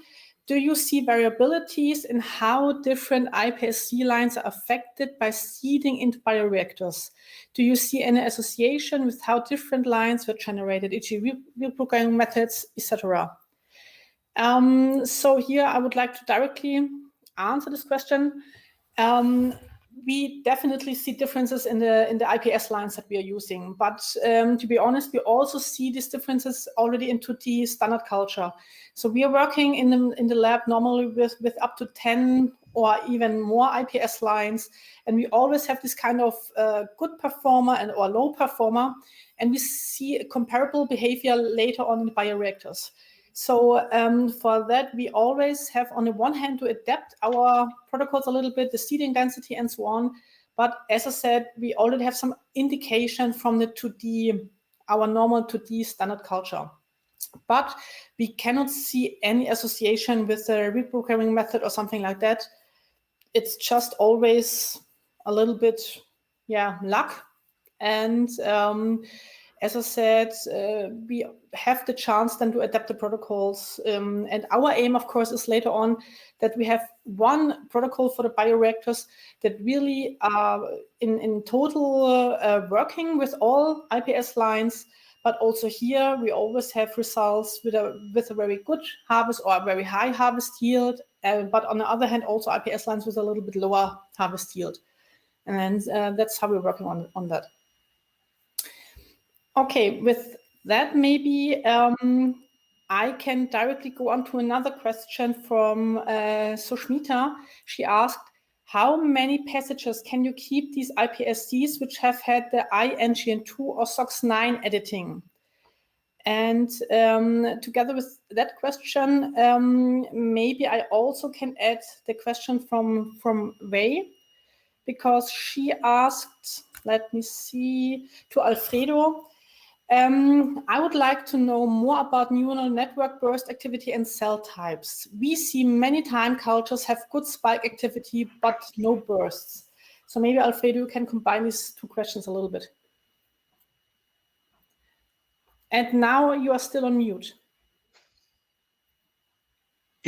Definitely. No, my day for the sound. So is that Perfect. now? Can you all hear me? Yeah, Okay. very Well, good. apologies. I think it was me disturbing the previous talks with my audio. So yeah, if it was disturbing anybody, I apologize, of course, about that.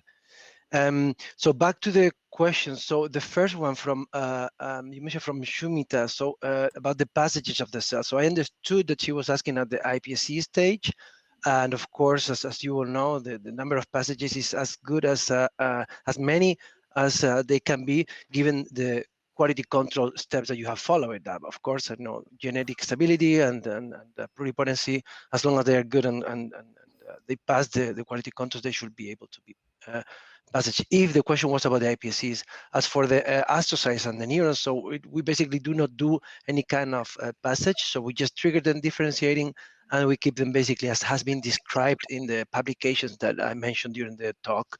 So I hope that that addressed the question from Shumita.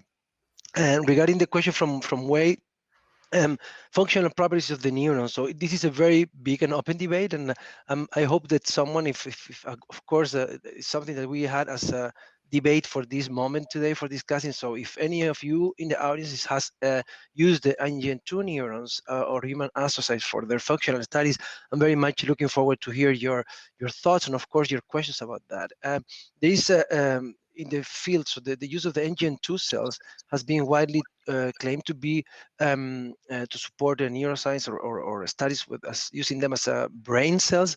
Now, more and more, as we see gene expression data, single cell level, it seems that those NGN2 cells are more rather peripheral and motor neurons and sensory neurons rather than cortical. This is, I'm not making any claim here, I'm just looking at the literature.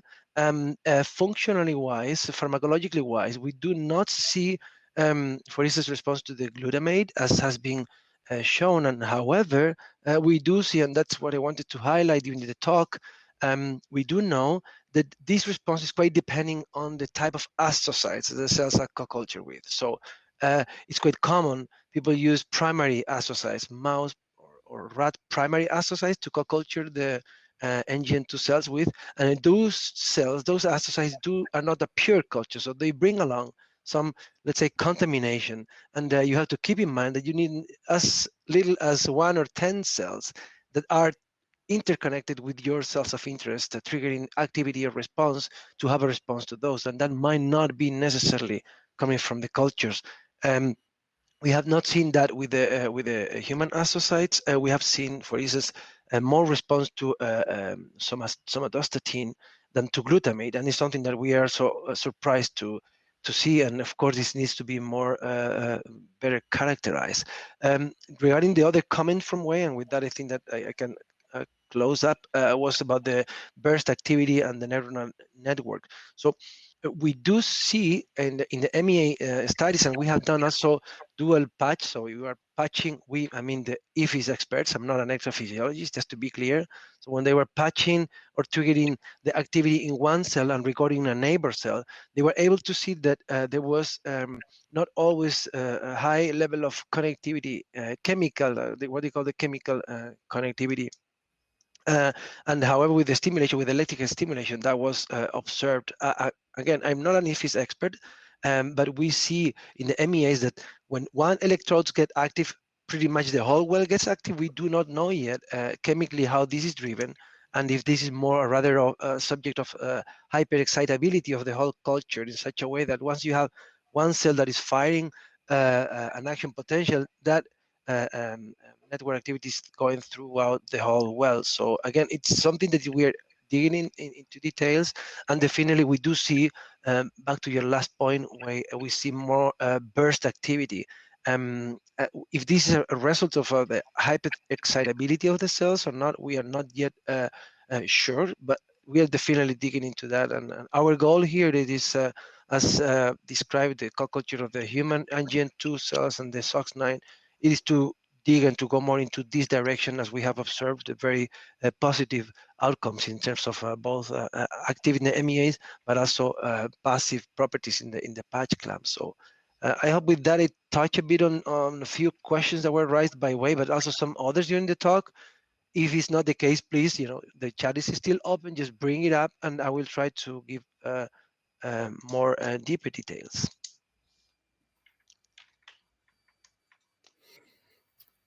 Great. Thank you, Alfredo. Thanks a lot.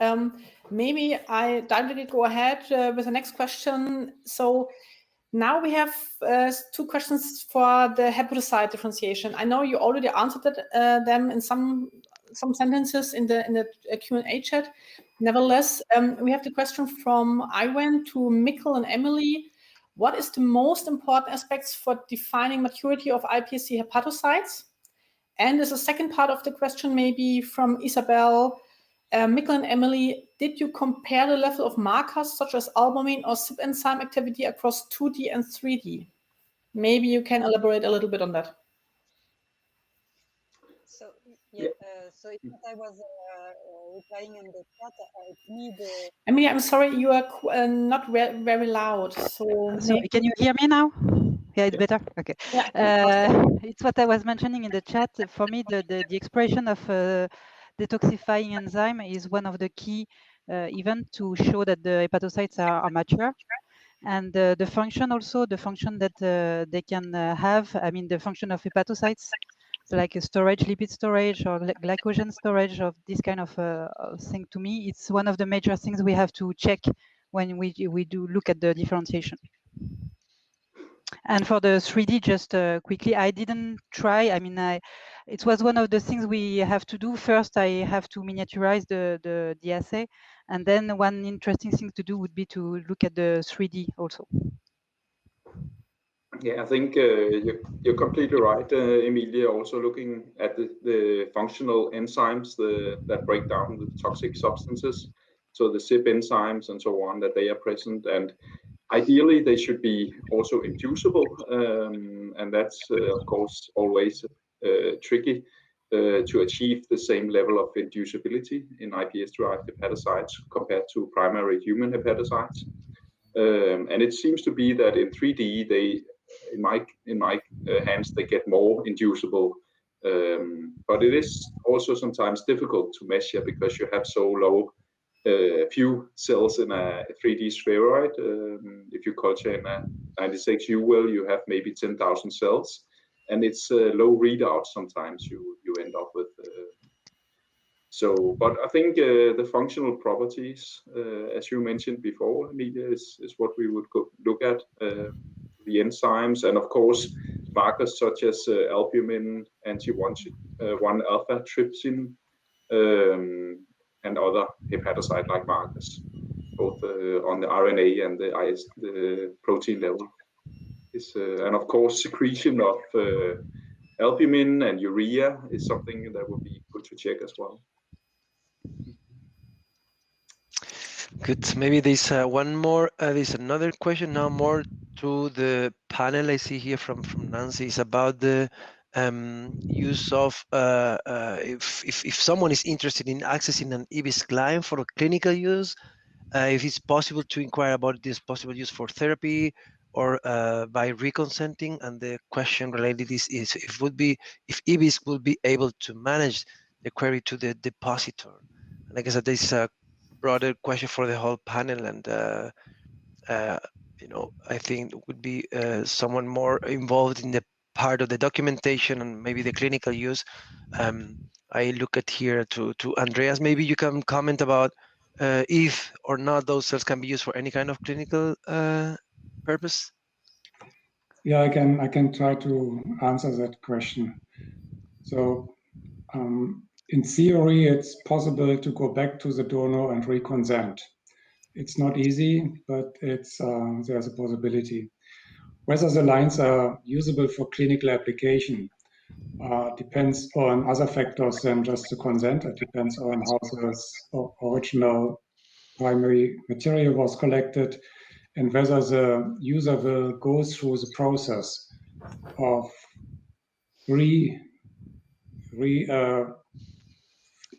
basically repurposing a line which is originally thought to be used for research into a clinical grade line. It might be easier actually to start the process from the beginning instead of using a research grade iPSC line for this kind of repurposing. But this is up to the user. The second question related was commercial, consenting for commercial use. And here EBiSC checks all the consent of all incoming lines, whether the donor agreed to commercial use, and only these lines are already in the bank. Lines where there's no consent for commercial use will be rejected. Thanks, Andreas. And then maybe the other part about the clinical use. I'm almost certain that these cells cannot be at the moment used for clinical use because they were not deposited with that purpose. But as the field evolves, and and then the concept of cell therapy keeps evolving and improving in terms of legislation and adapting, I'm not surprised that this will be happening at some point in the future. But I don't think that is the case today, actually. But it's something that we can follow up, and of course, if we don't cover, maybe I highlight that also. If we don't cover some of your questions during the round session today, of course, we are available via email at any time you may need afterwards. In general, for all the audience. I don't know if Julie, you have seen any other questions that came up, or we should look for others. Yeah, no new questions, but we have another question to the panel, or we have also some question about the QC that we are doing and what QC is necessary. So maybe we can a little bit discuss on what is the minimal evidence for pluripotency. Here is mentioned now pluritest or EBiPluriscore. Is it sufficient to demonstrate pluripotency? What is your opinion? Maybe also in the few with the on-target effects that we saw within EBiSC.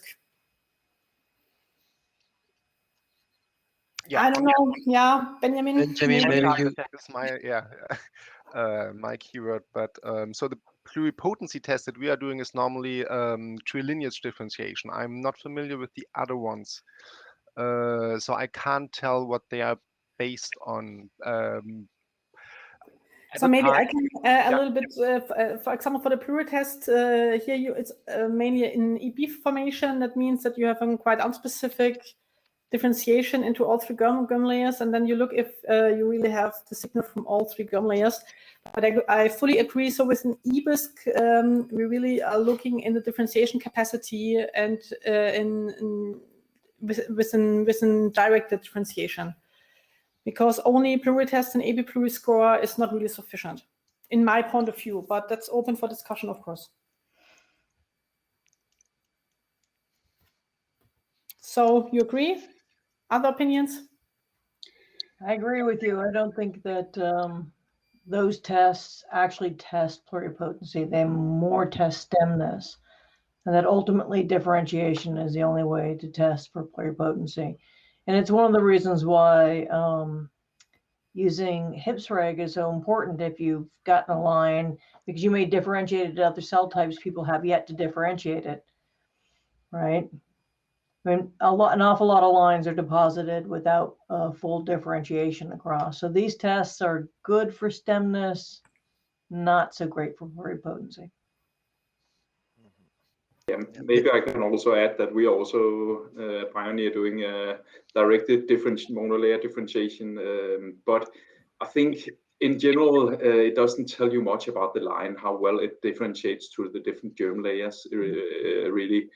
So maybe you can get some cells expressing different markers of the ectoderm, mesoderm, and endoderm, but it's not the same that this line is really good at generating hepatocytes or cardiomyocytes or neurons.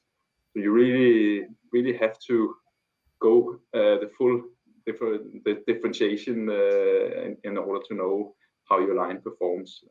And I think that's something in the future that could be improved upon, is to make some better in vitro differentiation assays actually, and looking at more quantitative data there as well, on how well they perform. Because so far all the lines that we produced and are working with, they have actually differentiated through all the germ layers. More or less okay. Just a comment on that. Thanks, Mikkel. There was also at some point a question about the cryopreservation of NGN2 cells, and if they can be frozen and thawed in bulk using cryobar. cryobags, as mentioned in Julia's talk at the start. Julia, do you want to address that? I'm happy to, yes. Yeah. So, of course, if we're working on the expansion and production of large numbers of cells, independent if we are talking about iPS cells or also differentiated cells, finally, we also have to think about how we can, in the end, cryopreserve and store these cells. Because if we are producing millions or billions of cells, later on we cannot use this 1 ml cryovials because then we would not finish our work. So that's why we are also aiming on using cryobags, for example. And we already could see for the iPS cells that it worked quite well. Of course, you will have to develop again the seeding density and how many cells you are cryopreserving. But the final aim also has to be to find solutions to cryopreserve really differentiated, mature cells. And here we are working on different possibilities. On the one hand, to use cryobags for slow rate freezing, but also a little bit of more fancy cryopreservation method, the so-called vitrification. Because with vitrification, it's always a little bit better to store the functionality of the cells. And so that's really also a very important topic within EBiSC, that we finally not only produce very good cells and differentiated cells, but we also, of course, have to cryopreserve them functional. Yeah, thanks, Julia. If I may add also to that, so one of the exercises that we are doing, because also there was a comment or a question from someone in the chat, but I do not really see because the chat was closed, so sorry for not mentioning your name, whoever was highlighting this, in terms of if we have done comparison of the cells between laboratories at the gene expression level, for instance, to address any kind of variability issues. And the answer is yes. So we are working on that. We have now generated neurons within EBiSC from different laboratories, particularly the NGN2, for instance, and we're checking how that is changing in terms of overall expression across laboratories. So our very first analysis is suggesting that the variability is there. Genes are not easy to harness, as you can all imagine, but there are no major differences in terms of presence and absence of genes or key drivers of neuronal identity that are present in across or differentially expressed across laboratories. So overall, the data looks positive, and I guess that, and I guess no, I mean, we will definitely be sharing this information with the external scientific community as again, and I want to highlight that how important it's for us to rely and to have replicable or reproduced data across laboratories to help us in developing compounds. So so that is another very important task that EBiSC is taking along. So just to add a bit more into what Julia was commenting, basically. Great. So here another question to the panel from Nancy. If a donor of an EBiSC line withdraws their consent, what action does EBiSC undertake to honor this request? What happens to the cell line data and cell lines? So that's a quite complex question, I have to say. And here again, maybe Andreas, you can. I can answer that. So yeah, it's complex and complicated and very special for iPS cell lines. So the consent must contain a phrase how to handle withdrawing of data and donated material. And it also must contain a phrase that certain data and material cannot be withdrawn. And this is material which has already been put out or sold to third parties from EBiSC, and data which have been generated by these third parties or are published. This cannot be withdrawn. So what we can withdraw is the iPS cell stocks in EBiSC, the data in its data management system, and the clinician who has originally donated samples can, of course, destroy the donated samples, the original primary material. This is all. And this is usually in the consent information. And if it's not, then we will not accept the lines. Okay, thank you, Andreas. I hope, Nancy, that was a sufficient answer for you. But I think with that, EBiSC is also prepared for such a scenario. So maybe I don't see actually many more questions coming that we have not addressed, unless I'm missing something. We could actually some bullet points that we could open also for discussion. I don't know, Yeah. Julia, if I'm missing any question that was not covered yet. I don't think so. I Yeah. think we already raised most of the topics. But maybe I would have a more general question. So about the role of core repositories such as EBiSC. So what is your impression here in this panel? What do you think how core repositories such as EBiSC evolve and develop long term? So I don't know who's more, in the same position in this panel. Jeannie, maybe you have here some thoughts about it. Yeah, well, so I'll assume you asked because of Fujifilm's involvement in CIRM, so the California Institute of Regenerative Medicine Bank. A tremendous amount of money was poured in by the state of California into development of bank, and now the trick is how to leverage, right, the bank. And there are many banks. I think something like HIPSREG is absolutely essential. It is essentially the gene bank of IPS lines. The world doesn't know what's available, right? People can't find it. They're all, so a centralized place to look, and then interoperability between the banks. The more the banks share and talk to each other about QC, shared distribution of lines, for example. For those of us who live in the States, it can be quite challenging sometimes to get IPS lines into Europe. So by the banks, interacting with each other, sharing materials so that materials we sent gets great. I think one of the difficulties is it's called the long tail economics. It's like being a sock manufacturer. Today, these socks are popular, but tomorrow it's going to be those socks over there. But you got to keep all the kinds of socks, and you got to keep them going at all times. It's a matter of finding ways of keeping the banks self-sustainable, right? Methods in which keeping the bank self-sustainable. For me, I personally think that the banks are always going to be at the cutting edge of being able to do QC. Banks will be able to be a place where you can store as emergency backup, right, your materials. So we tend to outsource regular assays, right? So I can see us wanting to keep, I think it's very important to keep banks active, and I think by using them as a source of doing QC assays for us, for our constant material, that's one way of managing it. Right.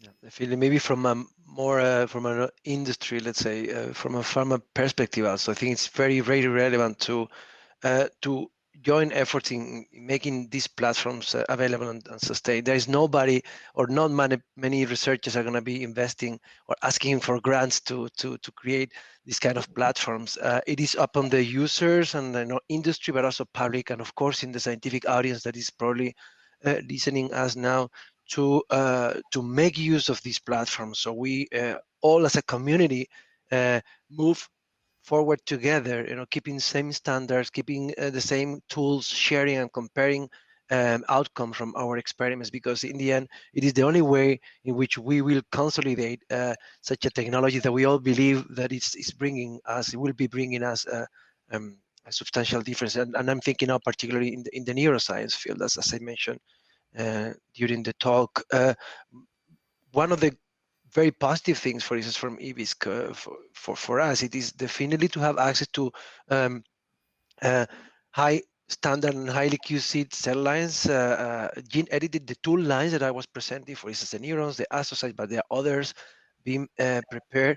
But not only that, but also having material a platform for exchanging and for quality control, for instance, or having as a backup for our internal banks. So we do have banks internally. We do create our working banks, but it is important to rely on these external platforms as a way that the more, let's say, in a professional and specifically driven way, they can really keep big stocks, backups of the very, very expensive and important tools that we are all working with. So it is definitely not only a good place for banking by definition, but also for quality control, for instance. I don't know here in the audience, it's a question that I throw here to see what is the input of the people that is listening to us. I'm not aware of one very single place or contact point where you can perform all the QC of your cells. I'm aware of laboratories that they are sending DNA to do cryotyping in a laboratory.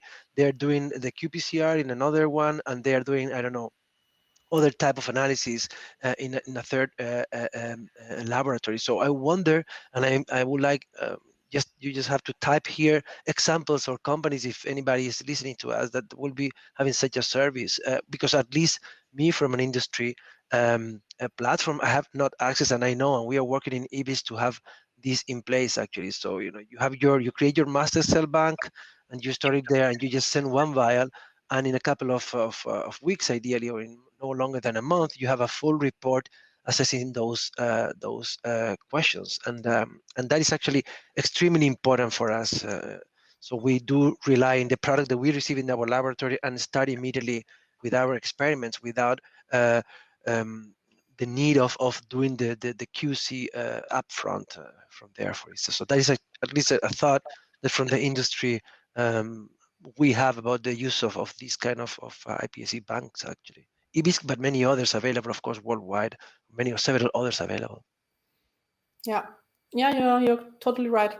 Another point is, so in my point of view, there are so many publicly funded IPS projects. So you have these projects where also a huge number of IPS lines are generated from a diverse background with diverse diseases and so on. And what is after the funding period? Then in many projects, these IPS lines, they stayed only in the fridge, and no one thinks about them. And as I said, the only way to really bring them to the community and that everyone can use them is to use banks, for example, like EBiSC. So these cells can really then, after funding the funding period of your project, you still have the chance to use the cells. And I think it's also a very important point.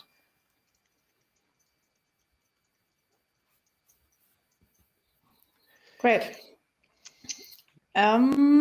So maybe one final question, or also, of course, also more.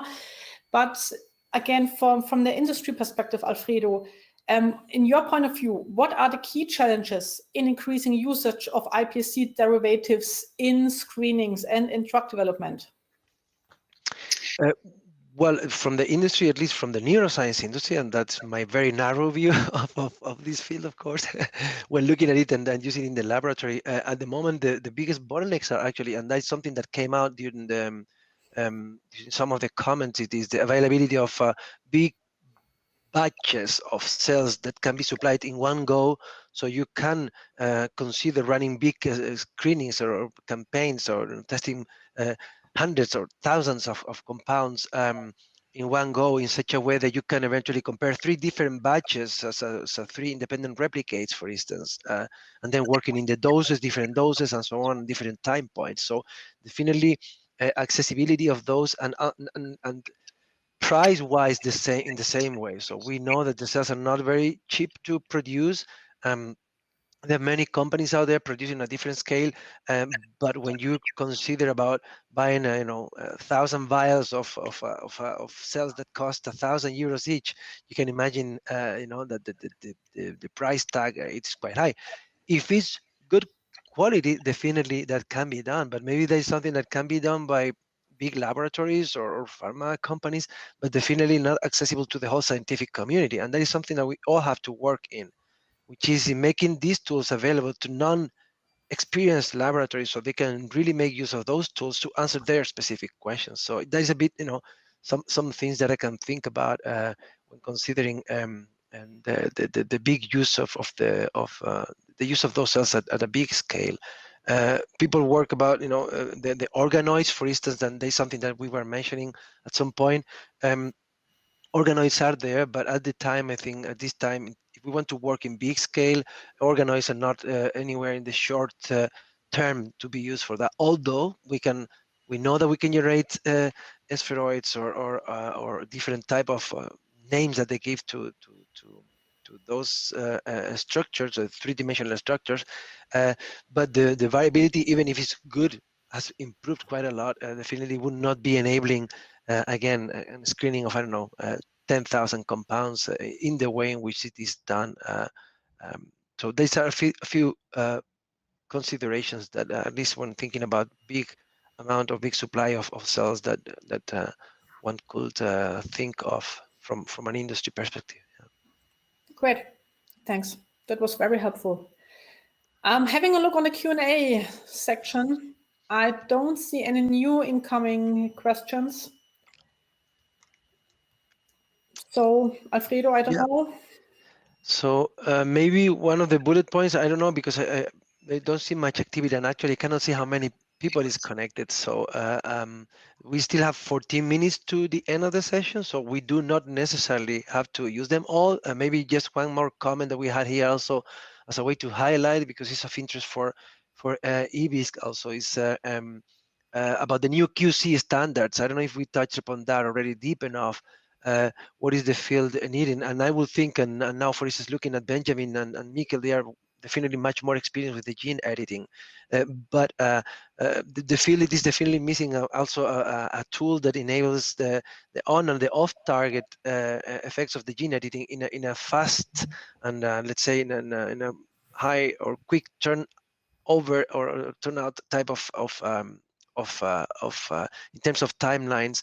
There are several new technologies out there that I think that very interesting, like increasing, meaning improving the resolution, like going up to 500 base pair resolution, which is already pretty good in less than 3 days type of experiment to cover the whole genome, which is definitely, I think, performing what the traditional karyotyping is, because I doubt that you guys, when you read a paper and you see the karyotyping there, you start to count the G banding on each one of them. So we all tend to look at those and actually, and the journalists keep asking for that, right? So it's kind of ironic. So I mean, we do need to have those definitely, but I think we should move forward. And there's some technologies in there that particularly and specifically for the gene editing are very much needed. So I don't know what is your opinion about that, Benjamin, if you or Mikkel, if you have some comments about the on-off target exploration in terms of the gene editing, actually.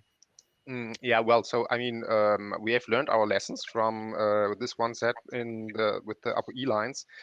I think what helps in the future will be, as you mentioned, whole genome sequencing, because there is no way to go to really cover, to be 100% sure that you have not destroyed a large area which you possibly could detect with the long-range PCR or with this X-drop technology. I think for the long run, it will most likely be whole genome sequencing. That's how I see it. I have never analyzed the data, so I can't do it actually. So I have never looked at whole genome sequencing data, so I don't know. But of course, you would need a specialist who can interpret these data, and then you can pick out this area, I assume, which is the area of interest, and look whether you have both alleles present and whether a small part was deleted on one allele. That's most likely. And then, of course, you would also cover off-target effects, not just the on-target effects. Don't forget the off-target effects. It's of course also a risk. So that's my opinion about that. At the moment, we don't have the experience doing that. We have done once whole genome sequencing in EBiSC. The data are available for several lines that we have produced at the very beginning. Yeah, but we have not analyzed those data. I completely agree. I think once it will become more standard just to send your lines for either a whole exome sequencing to begin with, or a whole DNA sequencing to be able to see if you have had any mistakes made during gene editing or reprogramming or whatnot. But so far, what we're doing is the same QC analysis as EBiSC, basically, with the, of course, morphology, sterility, and pluripotency markers by flow cytometry, and SCR SNP analysis, and yeah, that can be done by several approaches. So either you can use the qPCR based method with the 24 most common SNPs that you perform, which is really quick. It takes a few days to get performed, but of course you won't see any additional off targets with there. So, but otherwise, of course, it will be good to progress towards a whole exome or RNA-seq. Yeah, thanks, Miguel and Benjamin. I see here someone, Kate, is commenting that I think that you touch upon that, Benjamin, that the whole genome sequencing might require other tech to produce scaffold and identify, and I guess that is what you were commenting about, having some more extra expertise to do that. But I think that there are companies that are actually going in that line and making a more user friendly ways to identify and to see whatever abnormalities are at the genetic level, at the DNA level when a gene editing, and I believe that this will be definitely helping the field out there, because yeah, technology evolves, and then we biologically make an interpretation of data, but we cannot handle whole genomic sequencing data, and it's definitely bioinformatics. I think that we didn't touch much about that, but bioinformatics also, it's going to be very much needed to develop along our technologies, because we do need more deeper insight in at the genetics level and the gene expression, comparability, and so on and so forth. So. But maybe, Alfredo, if you're talking about bioinformatics, maybe we can also think about how the data standards for that and also the definitions could be applied to differentiated cells and also to multicellular models. So are there any data standards already for these kind of cells? Data standards in what regard, Julia? I mean, because I was wondering, go back to the question when you're doing CRISPR editing and then you do whole genome sequence. What's your isogenic? Is your isogenic the original IPS line that you started from, or is it an unedited line? And I asked the question, I don't know the answer. I mean, I hear a lot of debate back and forth, because when you put things through that kind of pressure, you're expecting to get at least some probable SNP changes in the background. Which ones are informative and which one aren't? So that's back to your data standard.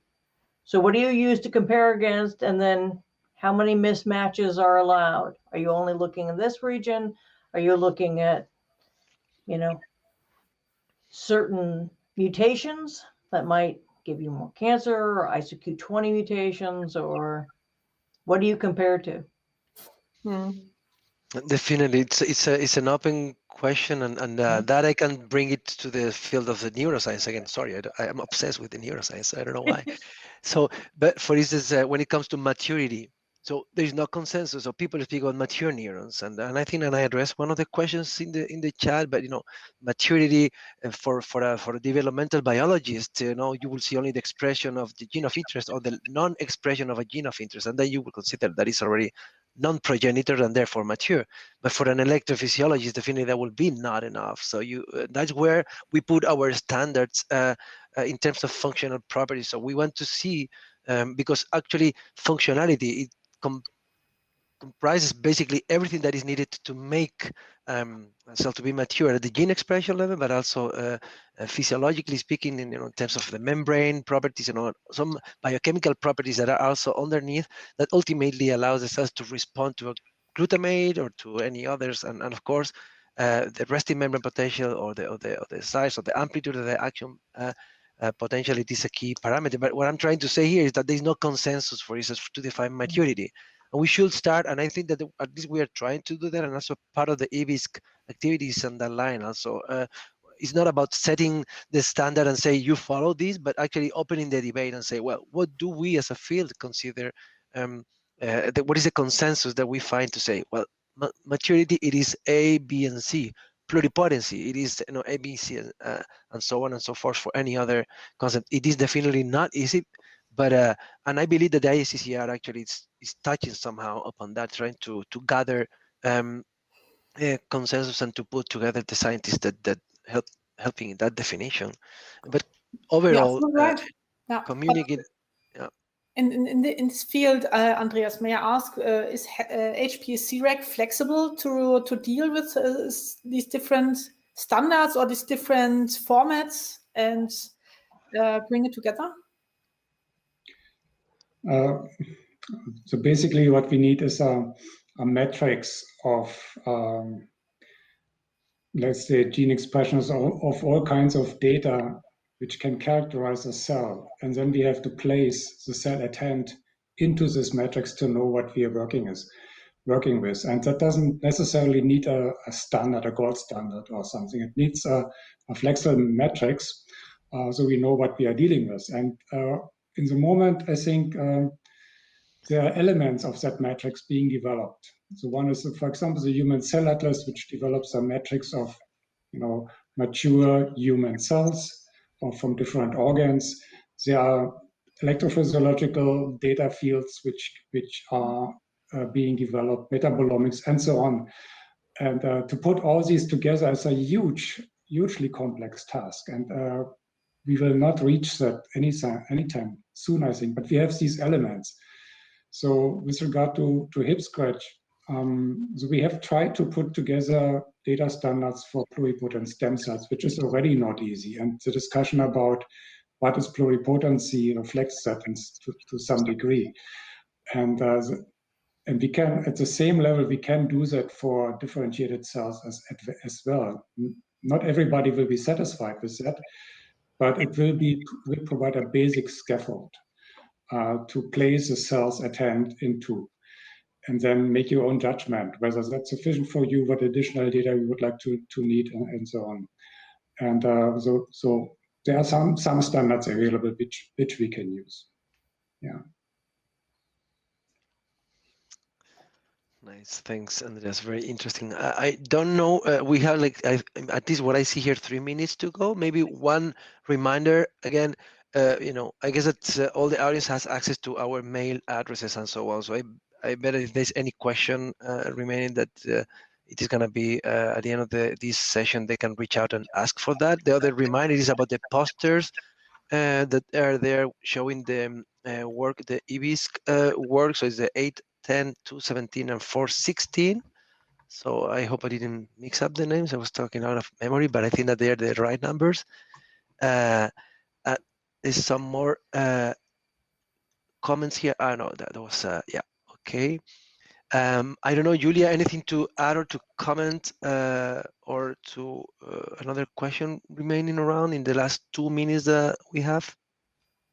Yeah, I think there came now in a final question, but I don't know if we have the time. Otherwise, we will answer it afterwards. Just very briefly, I think that's a question on the ISO participation. And yes, EBiSC is participating in the ISO discussion on biotechnology and biobanking, for example, with a cell identity identifier work group and the work group on characterization standards, so to say. The National Institute of Standards and Technologies. That's very good to have people there. This is also interested on this. So it's very, very, very nice. Yeah. Good. So 1 minute to go, and I don't see many questions here. So maybe will be a time. Anne was also very happy with your answer, Andrea. So that's a good sign also. Do you want to add something else, Julie, before we do the wrap up, or? I think we are good in time. We have reached most of the topics. So, or if anybody else from the panel wants to comment or say before we wrap it up, any comments or thought or highlights? I guess that everybody's quite okay. So then that leaves me like 40 seconds, and I think it's more than enough to round out this session. I want to thank all the audience. I heard that there were like over 400 people that joined at some point during the whole talk. So that's very, very exciting. I think it's very positive for EBiSC, and that is very, very good for the field, actually, which is what we are aiming to have in there. So thank you for all the participants, for the questions, for joining. Of course, thank you to the panel for your availability and for being there to support and to give details about EBiSC, and also, of course, thanks to the ISSCR to opening this floor for us to speak about this very interesting project.